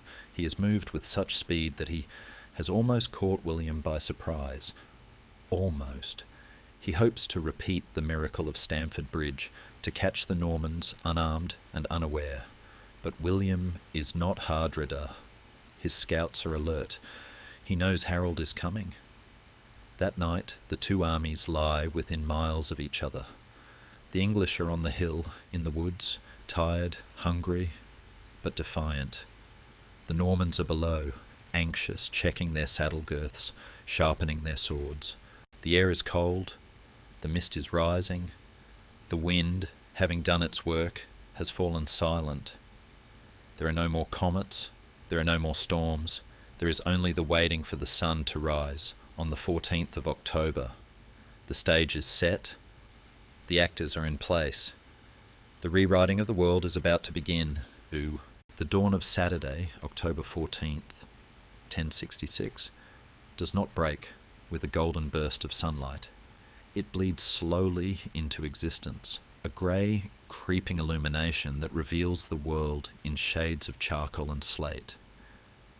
The mist we spoke of earlier is thick, clinging to the valleys of Sussex like wet wool, muffling the sounds of thousands of men waking to their last day on earth. We are standing now on the ridge of Senlac Hill, a name that was likely invented later by French chroniclers, meaning Sand Lake, or perhaps Blood Lake, but for the English, this is simply the Grey Apple Tree. It is a long, narrow neck of land, flanked by steep slopes and marshy ground on either side. It is a brilliant defensive choice. Harold Godwinson, even in his exhaustion, has an eye for the ground. By planting his standard here, he has forced William to fight on English terms. The Normans cannot flank him, the marshes prevent it. They cannot use their cavalry to sweep around the back. They must come straight up the hill, into the teeth of the English defence. As the light strengthens, the English army comes into focus. It is a sight that would freeze the blood of a lesser enemy. They have formed the shield wall. This is not a loose collection of individuals. It is a single solid fortification made of linden wood, leather, and iron. The front rank is composed of the housecarls, the king's elite. These are big men, fed on beef and ale, clad in knee-length chainmail hauberks that weigh 30 pounds or more. They hold kite-shaped shields or round wooden targes, overlapped so tightly that, as one chronicler wrote, a dead man could not fall. Behind them stand the fired, the levies gathered from the surrounding counties.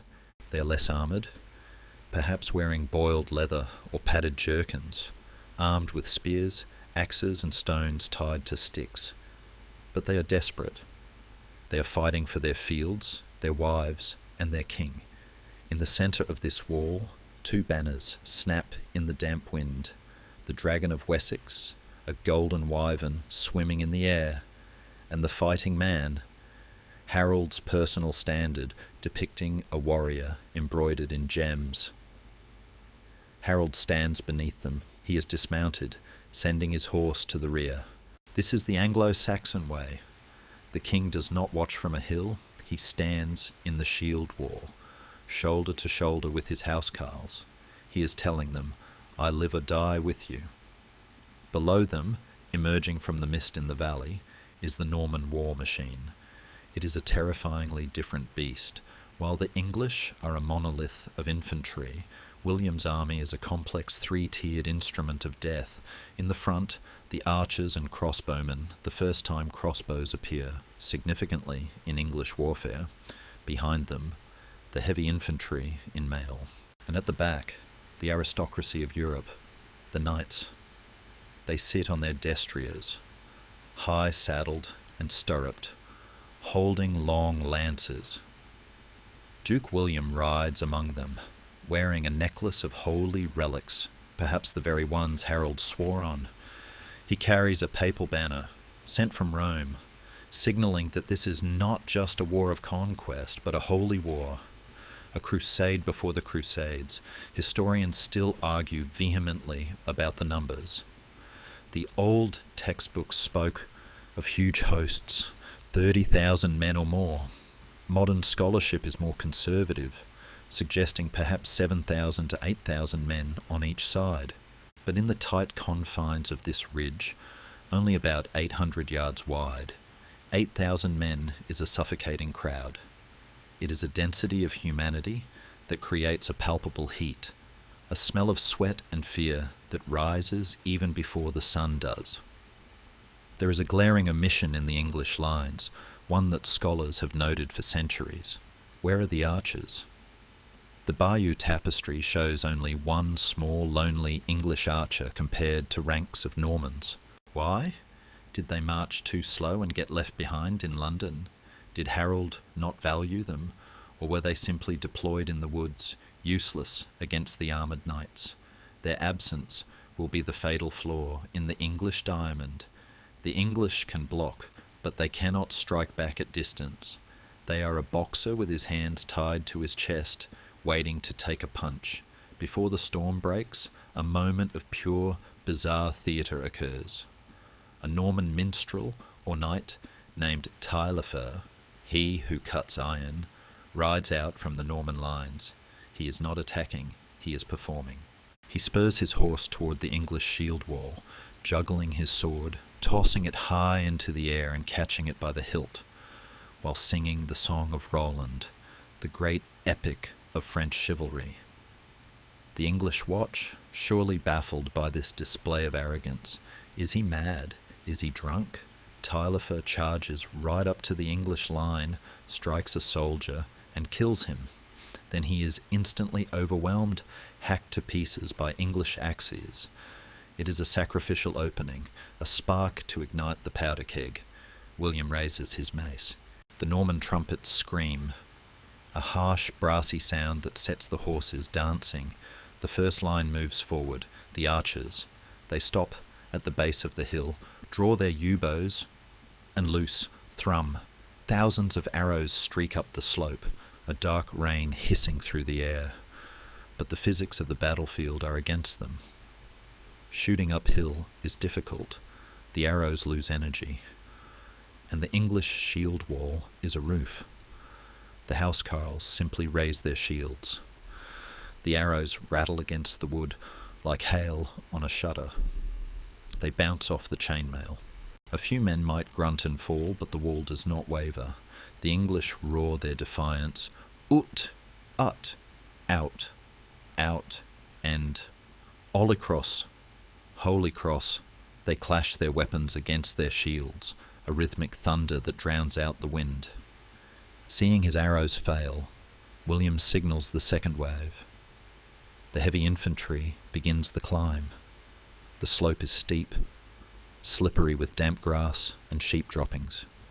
The Normans struggle for footing.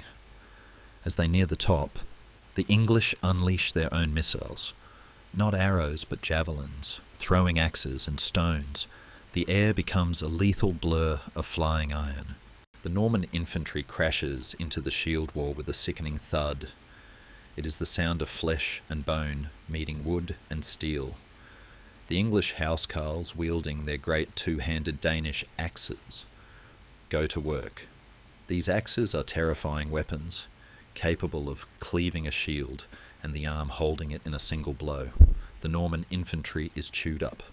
They cannot penetrate the wall. They stab and hack, but the English line is a prickly hedgehog of spear points. The Normans falter. They slide back down the hill, leaving their dead in the grass. William, watching from the valley, sees his first two attacks bounce off the English rock. He plays his trump card, the cavalry. Advance, the knights spur their horses. The earth shakes. This is the shock weapon of the Middle Ages, the tank charge. They thunder up the slope, lances lowered, But horses are not stupid. They will not run full speed into a solid wall of wood. They shy away, rearing and wheeling. The knights are forced to poke with their lances, trying to find a gap. The English respond with the axe. A horse is a big target. The housecarls strike at the legs, at the necks. Horses scream, a terrible high-pitched sound, and go down, crushing their riders. The vaunted Norman cavalry is stalled, stationary, and vulnerable. Then disaster strikes the Normans. A rumour ripples through the chaotic mass of men struggling on the hillside. The Duke is dead. William is dead. Panic. The virus of the battlefield spreads instantly. The left wing of the Norman army, the Bretons, breaks. They turn and run. They flee down the hill into the marshy ground. And here the discipline of the English finally cracks. Seeing the enemy running, seeing the backs of the hated invaders, the English fared on the right flank cannot help themselves. The bloodlust takes over. They break the shield wall. They charge down the hill, screaming for vengeance, chasing the Bretons into the swamp. It is a moment of pure, ecstatic release. They think they have won. They think the invasion is over. But William is not dead. He sees the panic. He sees the English rushing down. He tears off his helmet, a dangerous move in the middle of a battle, and rides furiously in front of his retreating men. His face is red, his eyes bulging. "Look at me," he roars, pointing to his own face. "I am alive, and by the grace of God I will yet conquer."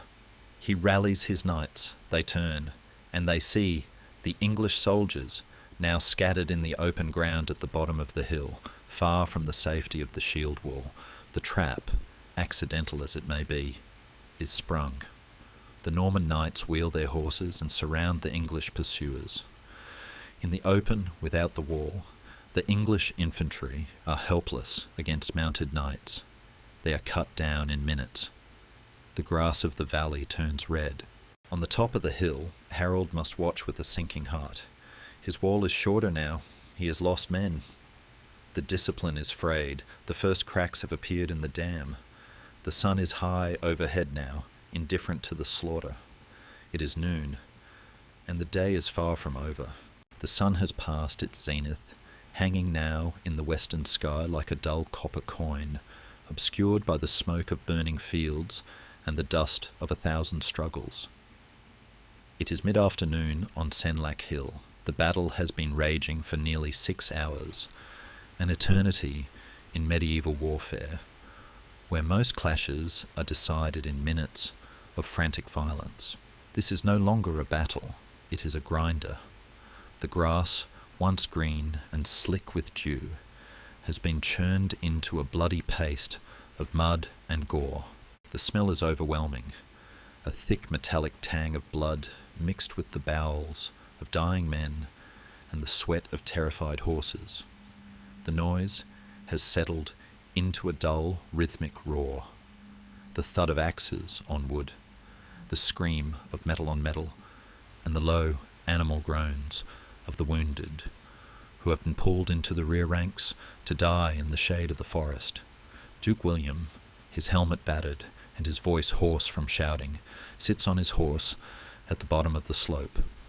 He is watching the hill with the cold, calculating eye of a butcher sizing up a carcass. The first panic is over. He is alive, and he has learned a terrible, valuable lesson from the morning's near disaster. When the Bretons fled, the English broke formation to chase them, and those English died. William realizes now that the chaotic retreat, the very thing that almost cost him the invasion, is actually the key to winning it. He cannot break the shield wall by force. The English are too stubborn, their shields too thick, but he can trick them into breaking it themselves. He calls his commanders to him. The order goes out, passed in whispers and hand signals. Retreat. Make it look real. Then turn. It is a tactic of supreme risk. To turn your back on an enemy is to invite death. But the Norman knights are professionals. They ride up the hill shouting, clashing their swords, throwing javelins. They dash themselves against the shield wall for a few furious minutes. And then, on a hidden signal, they panic. They drop their shoulders, wheel their horses, and scream in mock terror. They flee down the hill, flailing their arms, acting the part of broken men. Up on the ridge, the English see the backs of the knights again. The temptation is agonizing. Imagine the psychology of the soldier in the shield wall. You have been standing there for hours, your arm numb from holding a heavy shield, your throat parched, watching your friends die beside you. You are fueled by adrenaline and rage. You see the hated invaders running away. Every instinct in your body screams, chase them, kill them, end this. The discipline required to stand still is superhuman, and for many of the English fyrd, the farmers and militiamen, it is too much to ask. They see a chance to strike back, to drive the Frenchmen into the sea. "Get them," someone screams, and the line breaks. A wedge of English soldiers bursts from the wall, sprinting down the slope, axes raised. They howl with the joy of the hunter. They chase the horses into the valley. And then the trap snaps.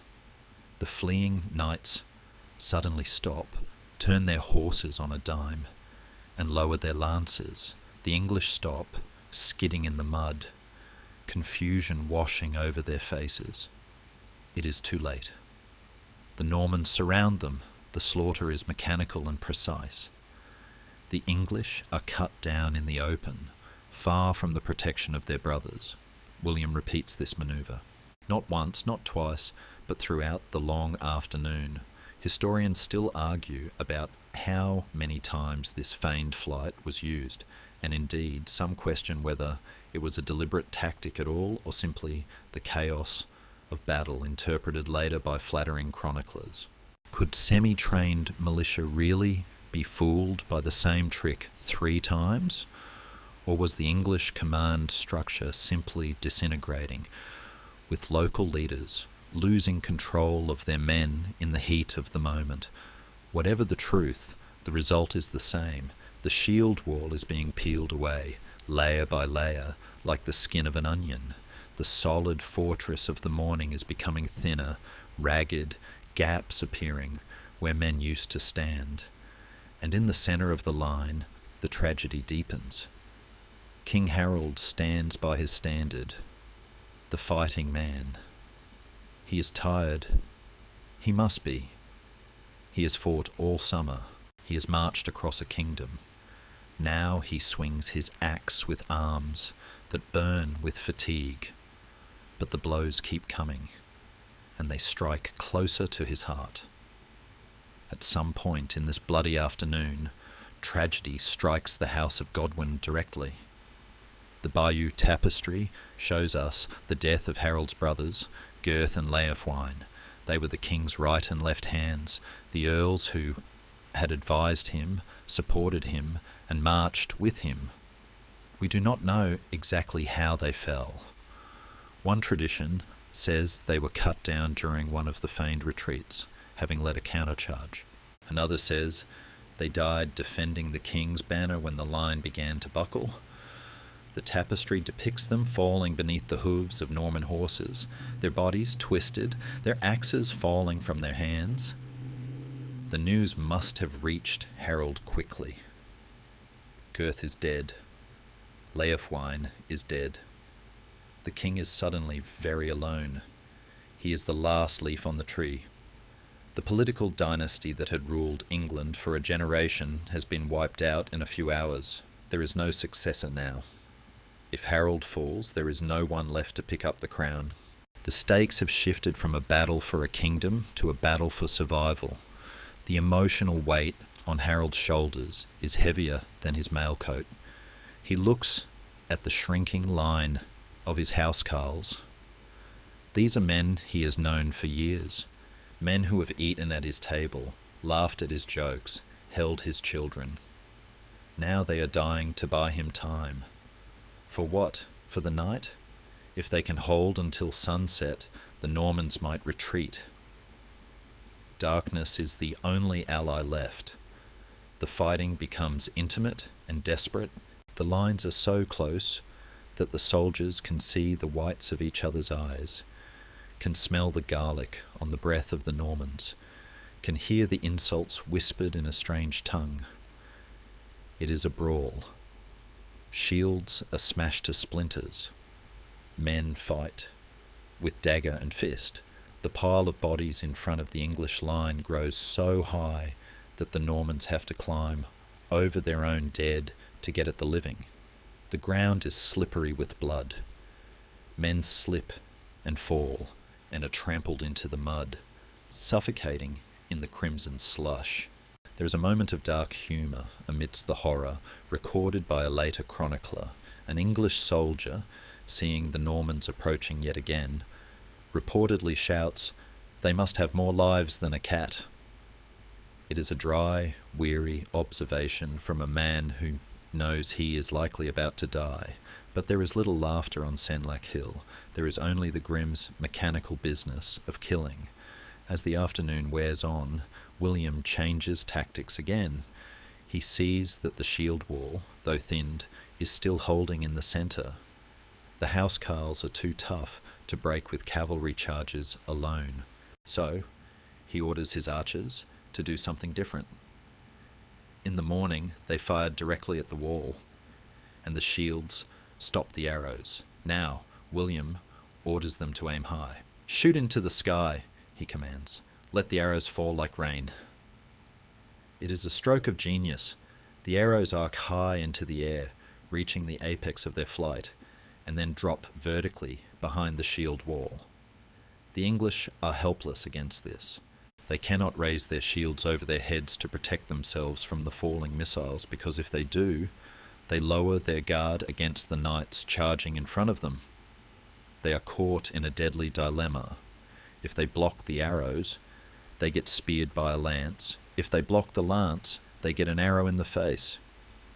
The death rain begins. Men in the rear ranks, who thought they were safe, are struck down.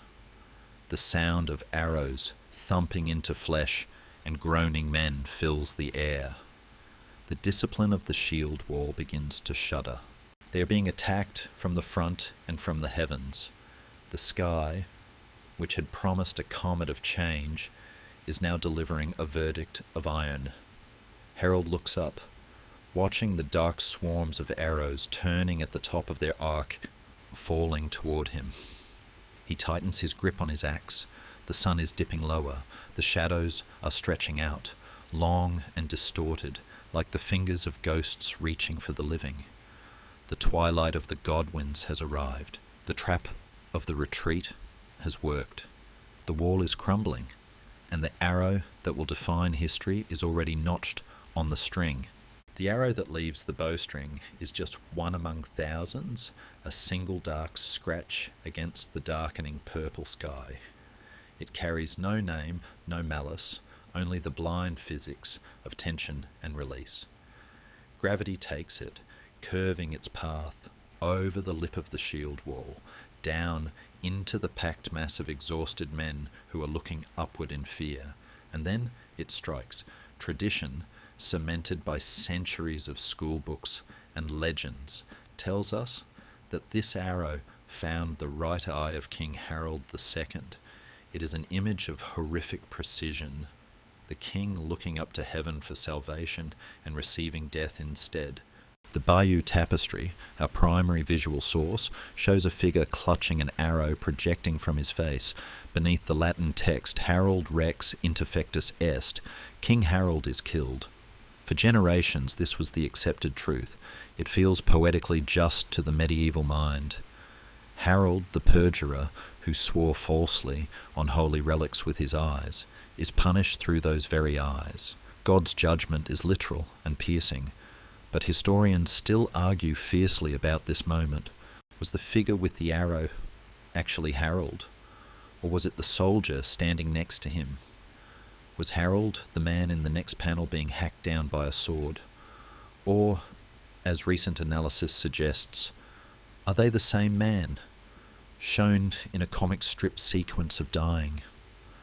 First struck by the arrow, then finished off by the blade, the debate is endless, but for the men standing on Senlac Hill in the twilight of October 14th, the academic details do not matter. What matters is the scream, a cry of agony that cuts through the din of battle. The king is hit. He is blinded, blood streaming down his face, his hands clutching at the shaft. The heart of the English resistance stops beating. The fighting man banner wavers. Seeing the king wounded, the wall of shields, which has held for 9 agonizing hours, finally begins to dissolve. It is not a sudden explosion, but a crumbling like a cliff face giving way to the sea. The housecarls, sworn to die with their lord, close in around him. They are no longer fighting to win, they are fighting to give him a clean death. But William, sensing the end, sends in his hit squad. The chronicles record this with brutal specificity. 4 Norman knights, Eustace of Boulogne, Hugh of Ponthieu, Walter Giffard, and Montfort, break through the line. They do not seek a duel, they seek an execution. They reach the wounded king. The first knight pierces his shield and chest, the second cuts off his head, the third disembowels him, the fourth, in a final act of unnecessary cruelty, hacks off his leg, or, as some translations suggest, his genitals. It is a butchery meant to erase not just the man, but the symbol. Harold Godwinson is not merely killed, he is unmade. With the king dead, the soul of the army evaporates. The fard, the farmers and villagers, break and run. They drop their spears, turn their backs, and flee into the darkening woods. The housecarls remain. They fight until they are overwhelmed, dying in a heap around the broken standard. The golden dragon of Wessex is trampled into the mud. The fighting man is stained so dark with blood that the gems are invisible. The sun finally sets. The field is covered in darkness, lit only by the torches of the pursuing Normans. But the killing is not quite over. There is one final, nasty surprise left in the English resistance, a postscript of vengeance known as the Malfosse, or the Evil Ditch. As the Norman cavalry chases the fleeing English into the night, galloping recklessly through the unfamiliar terrain, they fail to see a steep ravine hidden by brambles and the dark. The English survivors, knowing the land, cross it safely and then turn to make a stand. The Norman knights, blinded by bloodlust and the night, ride straight into the drop. Horses and riders tumble into the deep ditch, crushing one another in a tangled mass of armour and flailing limbs. The English turn back and slaughter them in the pit. It is a moment of grim satisfaction, a final bite from the dying wolf, but it changes nothing. It is merely a punctuation mark of violence at the end of a sentence that has already been written. Back on the ridge, the noise begins to fade. The screams of the dying replace the roar of the fighting. William rides back to the summit of the hill, the place where the English standard had stood. He is alive, he is victorious, but he is not triumphant in the way a modern general might be. He is exhausted, likely in shock. 3 horses were killed under him today. He is covered in dust and blood. He orders his banner to be planted amidst the carnage, and then, in a gesture that is both practical and chilling, he orders his tent to be pitched right there among the dead. He will sleep tonight on the field he has won, surrounded by the corpses of the men who tried to stop him. He sits down to eat his supper. The meat and wine are brought to him, and he dines in the dark, the silence of the dead pressing in on the thin canvas of his tent. The Battle of Hastings is over. The day that began with a mist and a prayer has ended in a graveyard. The English aristocracy has been decapitated, literally and metaphorically. The king is dead, his brothers are dead. The sheriffs, the thegns, the earls, the men who ran the shires, who judged the courts, who led the armies, are lying in the mud, food for the crows and the foxes. The structure of Anglo-Saxon society has been smashed in a single day. But the silence that settles over Sussex that night is deceptive. The battle is won, but the conquest has only just begun. William assumes that the English will now come to him, bowing and scraping, offering him the crown. He expects the surviving nobles to ride out from London with the keys to the city. He waits. Saturday turns to Sunday. The sun rises on a field of horror. The locals creep out of the woods to find their sons and husbands. The women come to turn over the bodies, weeping, wiping mud from cold faces. And William waits. But no one comes. No delegation from London. No surrender. The English are beaten, but they are not yet broken. They are paralysed by shock. Yes, but they are also closing the gates. They are crowning a new king in London. A boy, Edgar the Aetheling, the last scrap of the old royal bloodline. They are preparing to resist. William realises that the killing is not done. He cannot simply walk to Westminster. He has to take the kingdom by the throat and squeeze. He orders his army to move. They leave the dead unburied. A final insult to the English. They march east, then north, moving in a great predatory circle around London. They do not attack the city directly. Instead, they burn.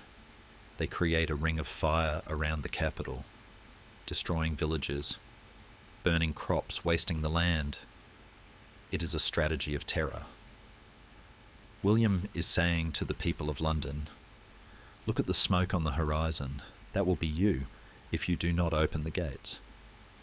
But before we leave the field of Hastings, there is one last ghost to lay to rest, the body of King Harold.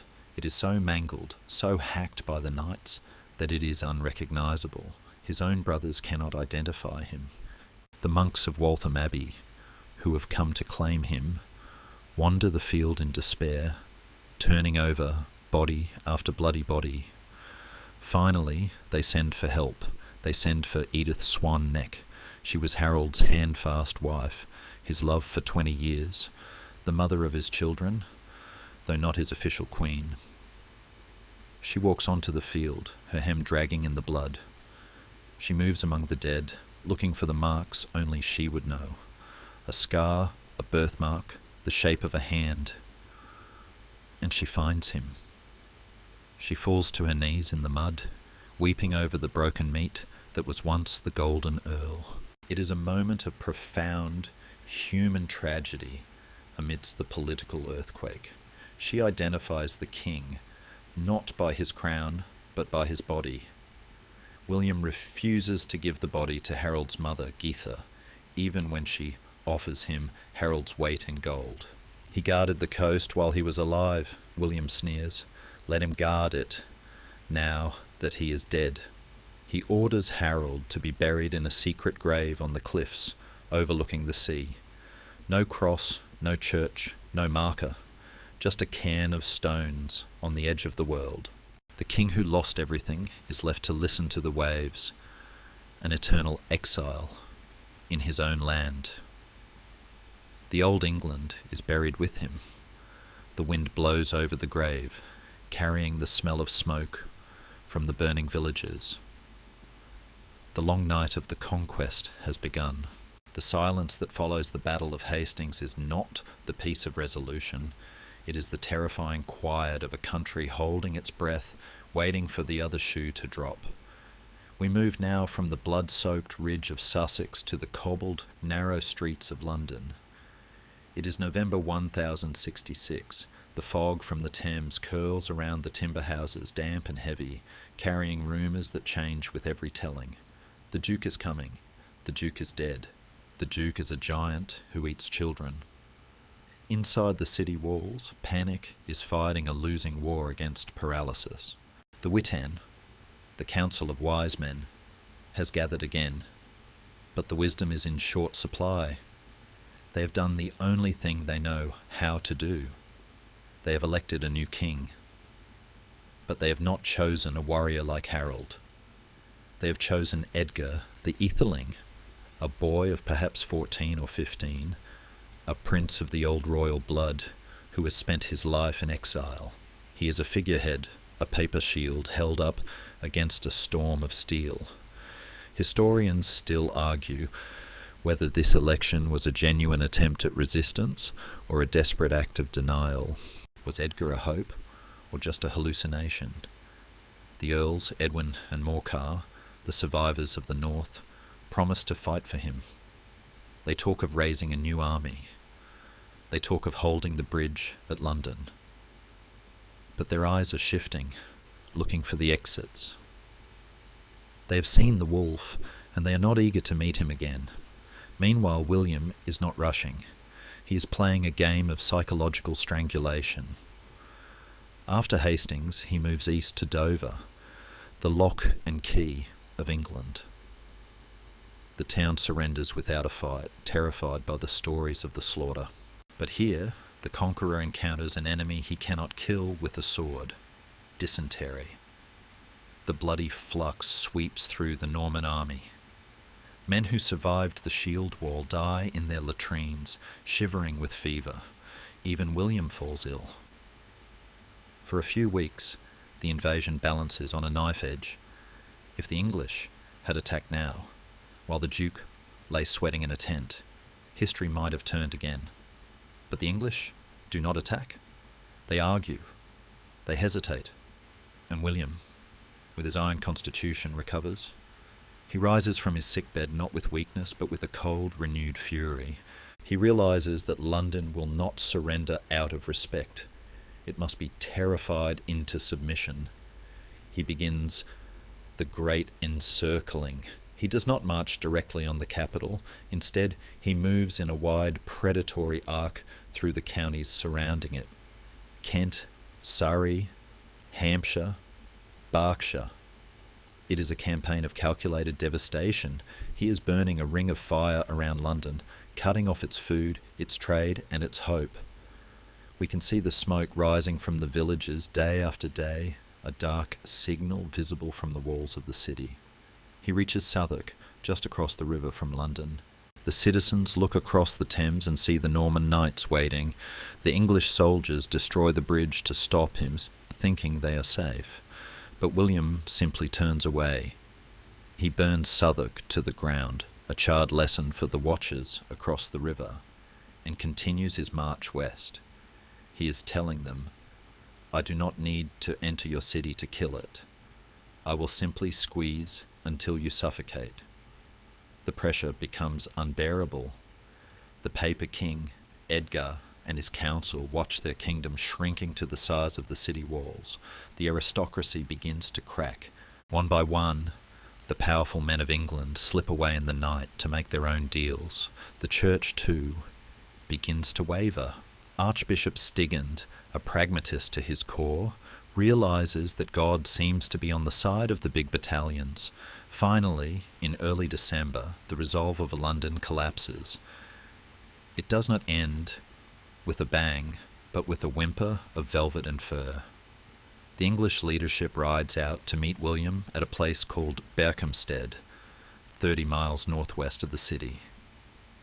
It is a scene of profound humiliation. The boy king, Edgar, the archbishops, and the Earls Edwin and Morcar, the men who promised to fight to the death, dismount from their horses. They kneel in the mud before the Duke of Normandy. They offer him the crown. They bowed to him for need. As the Anglo-Saxon Chronicle tragically puts it, they apologize for the inconvenience of having resisted. It is a total capitulation. William accepts their surrender, but he does not smile. He demands hostages. He demands oaths. He is still the suspicious predator, sniffing the air for a trap.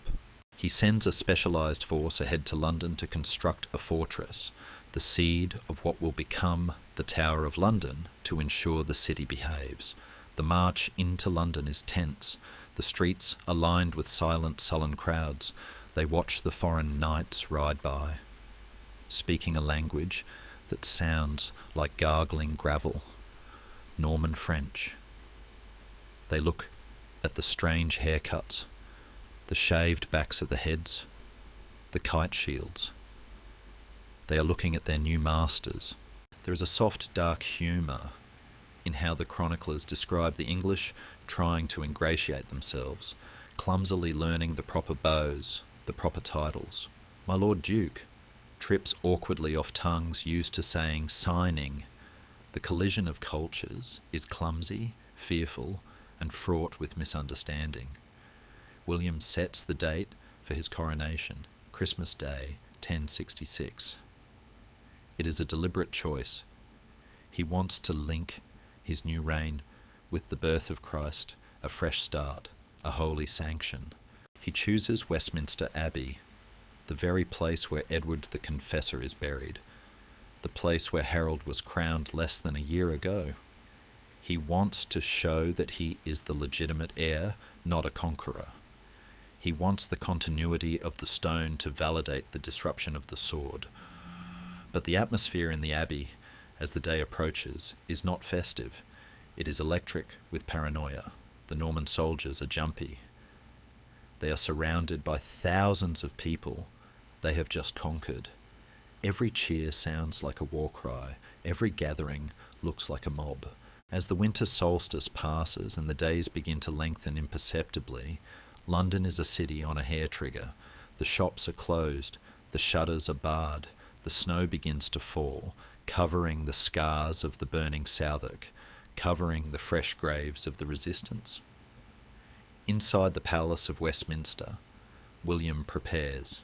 He is about to achieve the dream of a lifetime, the impossible dream of the bastard grandson of a tanner. He will be king, but he knows, as he looks at the heavy gold crown that is being polished for his head, that winning a kingdom is one thing, keeping it will be quite another. The sword has done its work. Now begins the harder work of the terror and the tax collector. The Battle of Hastings is over, but the war for England's soul is just beginning to freeze into place. We stand now at the threshold of the Abbey on Christmas Day, 1066. The air in London is freezing, a damp cold that seeps through the thickest wool, but the atmosphere inside Westminster Abbey is suffocatingly hot. The stone space is packed with the new masters of England, Norman barons, bishops and knights, their mail coats clinking softly as they shift in the pews. Interspersed among them are the few remaining English notables, men who have swallowed their pride to witness the end of their world. The smell is a complex bouquet of incense, unwashed bodies, damp stone, and fear. At the high altar stands William. He is about to receive the oil and the crown that he believes God has destined for him since birth. But history, with its dark sense of irony, has one final, violent twist to play before the ceremony ends. The coronation service begins smoothly. Archbishop Ealdred of York, the English pragmatist, performs the rites. He asks the English congregation in their native tongue if they accept William as their king. They shout their assent. Yea, yea. Then the Bishop of Coutances asks the Normans the same question in French. They roar, Oui, oui.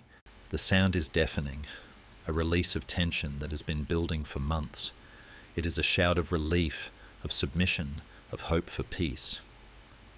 But outside the abbey, the Norman guards stationed around the perimeter do not hear a ritual. They hear a riot. They are nervous, twitchy men, standing in a hostile city, surrounded by people who hate them. When they hear the roaring from inside the church, they panic. They believe the English have betrayed them and are slaughtering the Duke. In a moment of catastrophic stupidity that will stain the entire reign, they do not rush in to save him. Instead, they turn and set fire to the wooden houses surrounding the abbey. It is a tactical reaction, create a distraction, clear the ground, but it is a disaster. Flames leap up instantly, crackling in the winter air. Smoke begins to pour through the doors and windows of the abbey, thick and acrid. The congregation inside hears the screams of people outside, smells the burning timber, and sees the flickering orange light dancing on the stone walls. Chaos erupts. The people in the nave, both Norman and English, panic. They rush for the doors, trampling one another in a desperate stampede to escape what they think is an assassination plot. The ceremony dissolves into a melee of coughing, screaming, and terrified humanity. At the altar, only a handful of people remain. The bishops, pale and shaking, cling to the holy books. And William. The chroniclers tell us a detail that humanizes this man of iron more than any other. He is trembling.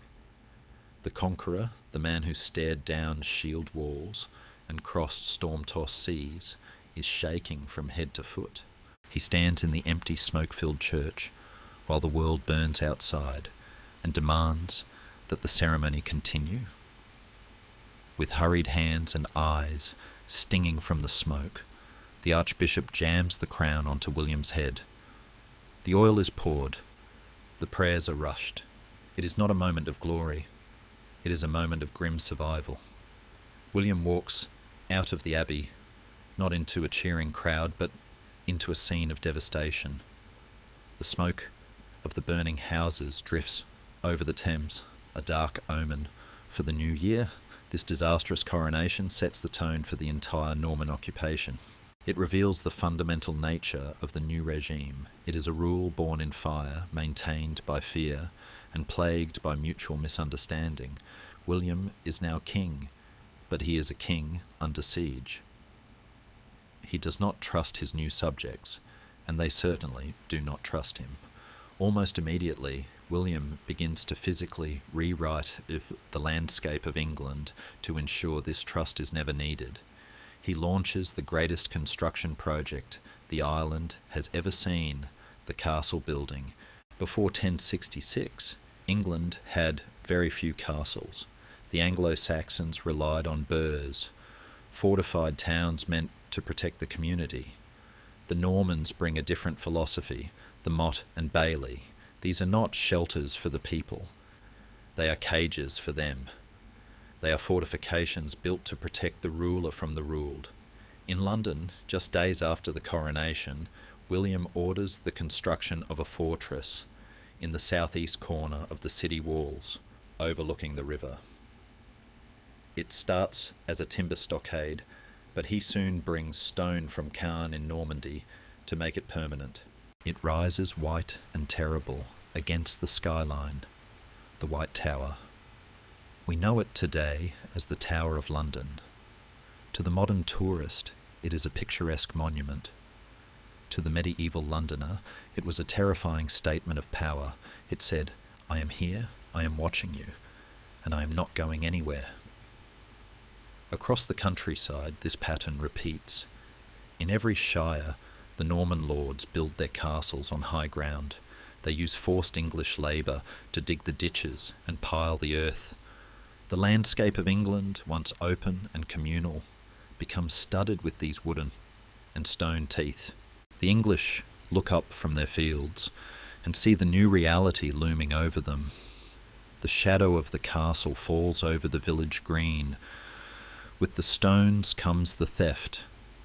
The twilight of the Godwins was just the beginning. Now comes the twilight of the entire English aristocracy. In the months and years following Hastings, a slow-motion revolution takes place. William systematically strips the English nobles of their land. Sometimes it is punishment for rebellion. Sometimes it is simply because a Norman knight needs a reward. A feudal pyramid scheme is imposed on the country. The king owns all the land. He grants it to his tenants-in-chief, almost all Normans, who grant it to their subtenants. The English thegns, the proud warriors who once sat in the mead halls, are demoted. They become tenants on the land their ancestors owned for centuries. They are forced to pay rent to men who speak a foreign tongue, men who killed their brothers at Hastings. By the time William's reign ends, the statistics of this dispossession will be staggering. Of the top 1,000 landowners in England, practically none will be English. The native aristocracy is not just defeated, it is erased. They flee to Scotland, to Scandinavia, even to Constantinople to join the Varangian Guard, where, ironically, they would eventually fight Normans again. Those who stay sink into the lower classes. The language of power shifts. If you want to speak to the king, the judge, or the bishop, you must speak French. English becomes the language of the peasant, the servant, the defeated. It survives in the mud, while French lives in the tower. Yet, amidst this oppression, the winter of 1067 brings a strange, quiet resilience. The English are a stubborn people. They do not vanish. They learn to survive. They hide their old books. They whisper their old stories. They work the land that the Normans claim to own, but which they know, in their bones, still belongs to them. The winter crown sits heavy on William's head. He spends the rest of his life riding from one rebellion to another, burning, punishing, never resting. He has won the land, but he will never truly win the peace. He is the master of a prison kingdom. As the first year of the conquest draws to a close, the snow covers the ashes of the coronation fire. The comet has long since faded. The dead of Hastings are skeletons in the earth. One world has ended. The Anglo-Saxon Golden Age is over. But in the scriptorium of the monasteries and the huts of the serfs, a new identity is slowly, painfully beginning to germinate. It is not English, and it is not Norman. It is something else. Something harder, something forged in the cold. 20 years flow by like the dark waters of the Thames, years measured not in hours or days, but in the slow, grinding erosion of an entire culture. The fires of the coronation have long since turned to cold ash, but the heat of the conquest has forged something harder, more permanent. We find ourselves now in the year 1086. William is old. He is fat, his belly distended, his hair gone, his face a map of the wars he has fought. He is no longer just the bastard or the conqueror. He is the undisputed master of a transformed world, but he is a master who demands to know exactly what he owns. He does not trust vague estimates or polite assurances. He wants the truth written down in ink. At Christmas in 1085, William holds court in Gloucester. He has deep speech with his council. He wants to know about this land he won. How is it peopled? By what sort of men? And crucially, how much can it pay? He sends his commissioners riding out into every shire, every hundred, every village. These men, stern foreign bureaucrats with quill pens and rolls of parchment, are the new terror of the countryside. They summon the priest, the reeve, and 6 villagers from every manor. They ask questions that feel like an interrogation by God himself. What is this manor called? Who holds it? How many hides? How many ploughs? How many villagers? How many woodland swine?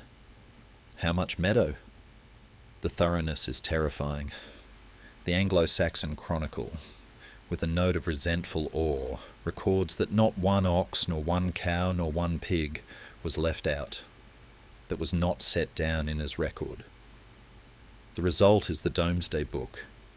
The English call it Domesday, Doomsday, because its decisions, like those of the Last Judgment, are final and unalterable.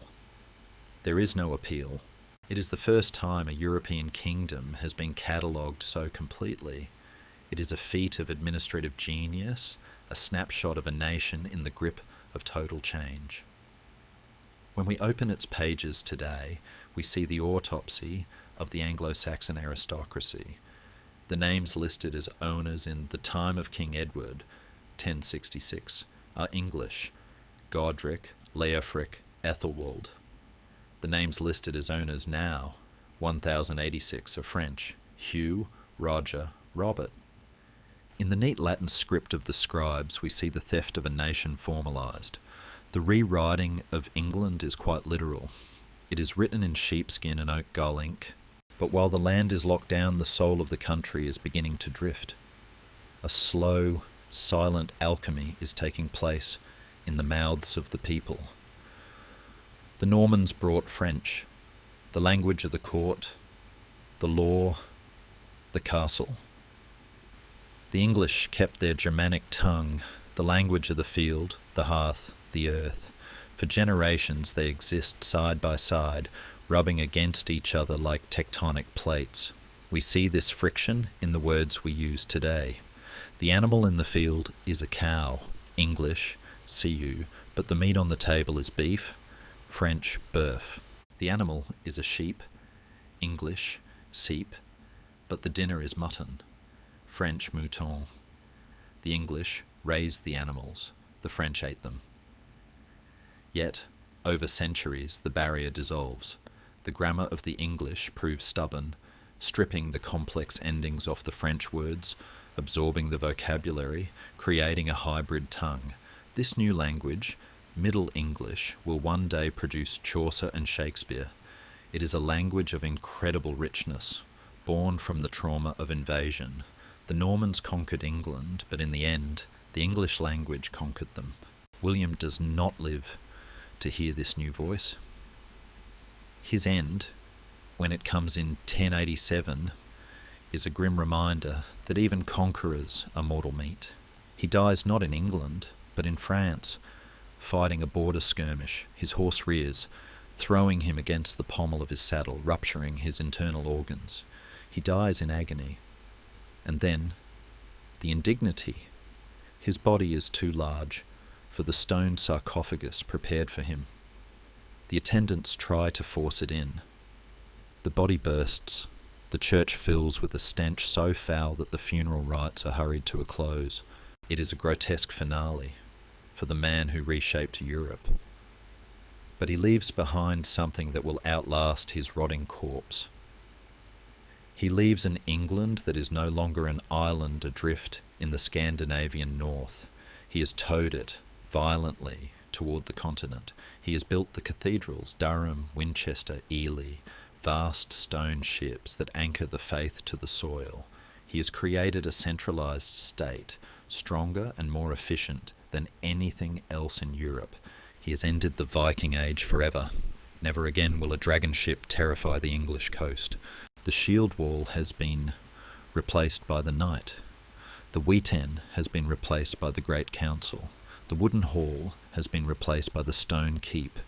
As we stand at the end of this long, bloody road, looking back from the vantage point of history, we can see the scar tissue.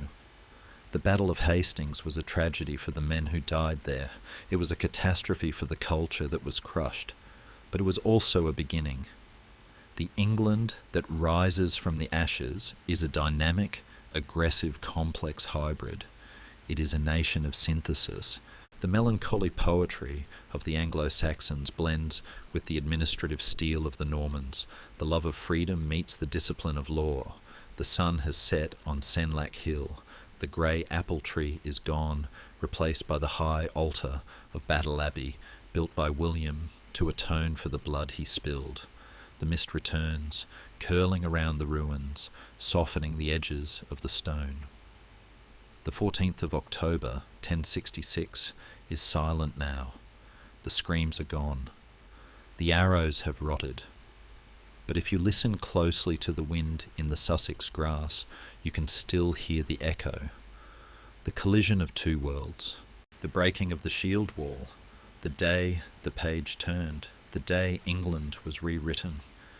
We have reached the end of the ridge. The armies have faded back into the mist from which they came. The kings have laid down their crowns, and the soldiers have laid down their spears. The noise of the centuries softens now, quieting into a gentle rhythmic hum, like the sound of the sea washing against the white cliffs. You have travelled a long way tonight. You have marched with Harold, sailed with William, and stood in the shield wall. You have witnessed the fire and the fury of history. But now It is time to let the past rest. Let the dates and the names dissolve like sugar in warm milk. Let the heavy armour fall from your shoulders. You are safe here, in the quiet dark of your own time. The history is written. It cannot hurt you. It is just a story, whispered to the night. Feel the weight of your body sinking into the bed, heavy and warm. The tension in your jaw, your shoulders, your hands. Let it go. Let it flow out of you and into the shadows. The battle is over. The peace has been won. There is nothing left to do but drift. Drift away from the hill, away from the kings, into the deep velvet silence of sleep. Sweet dreams.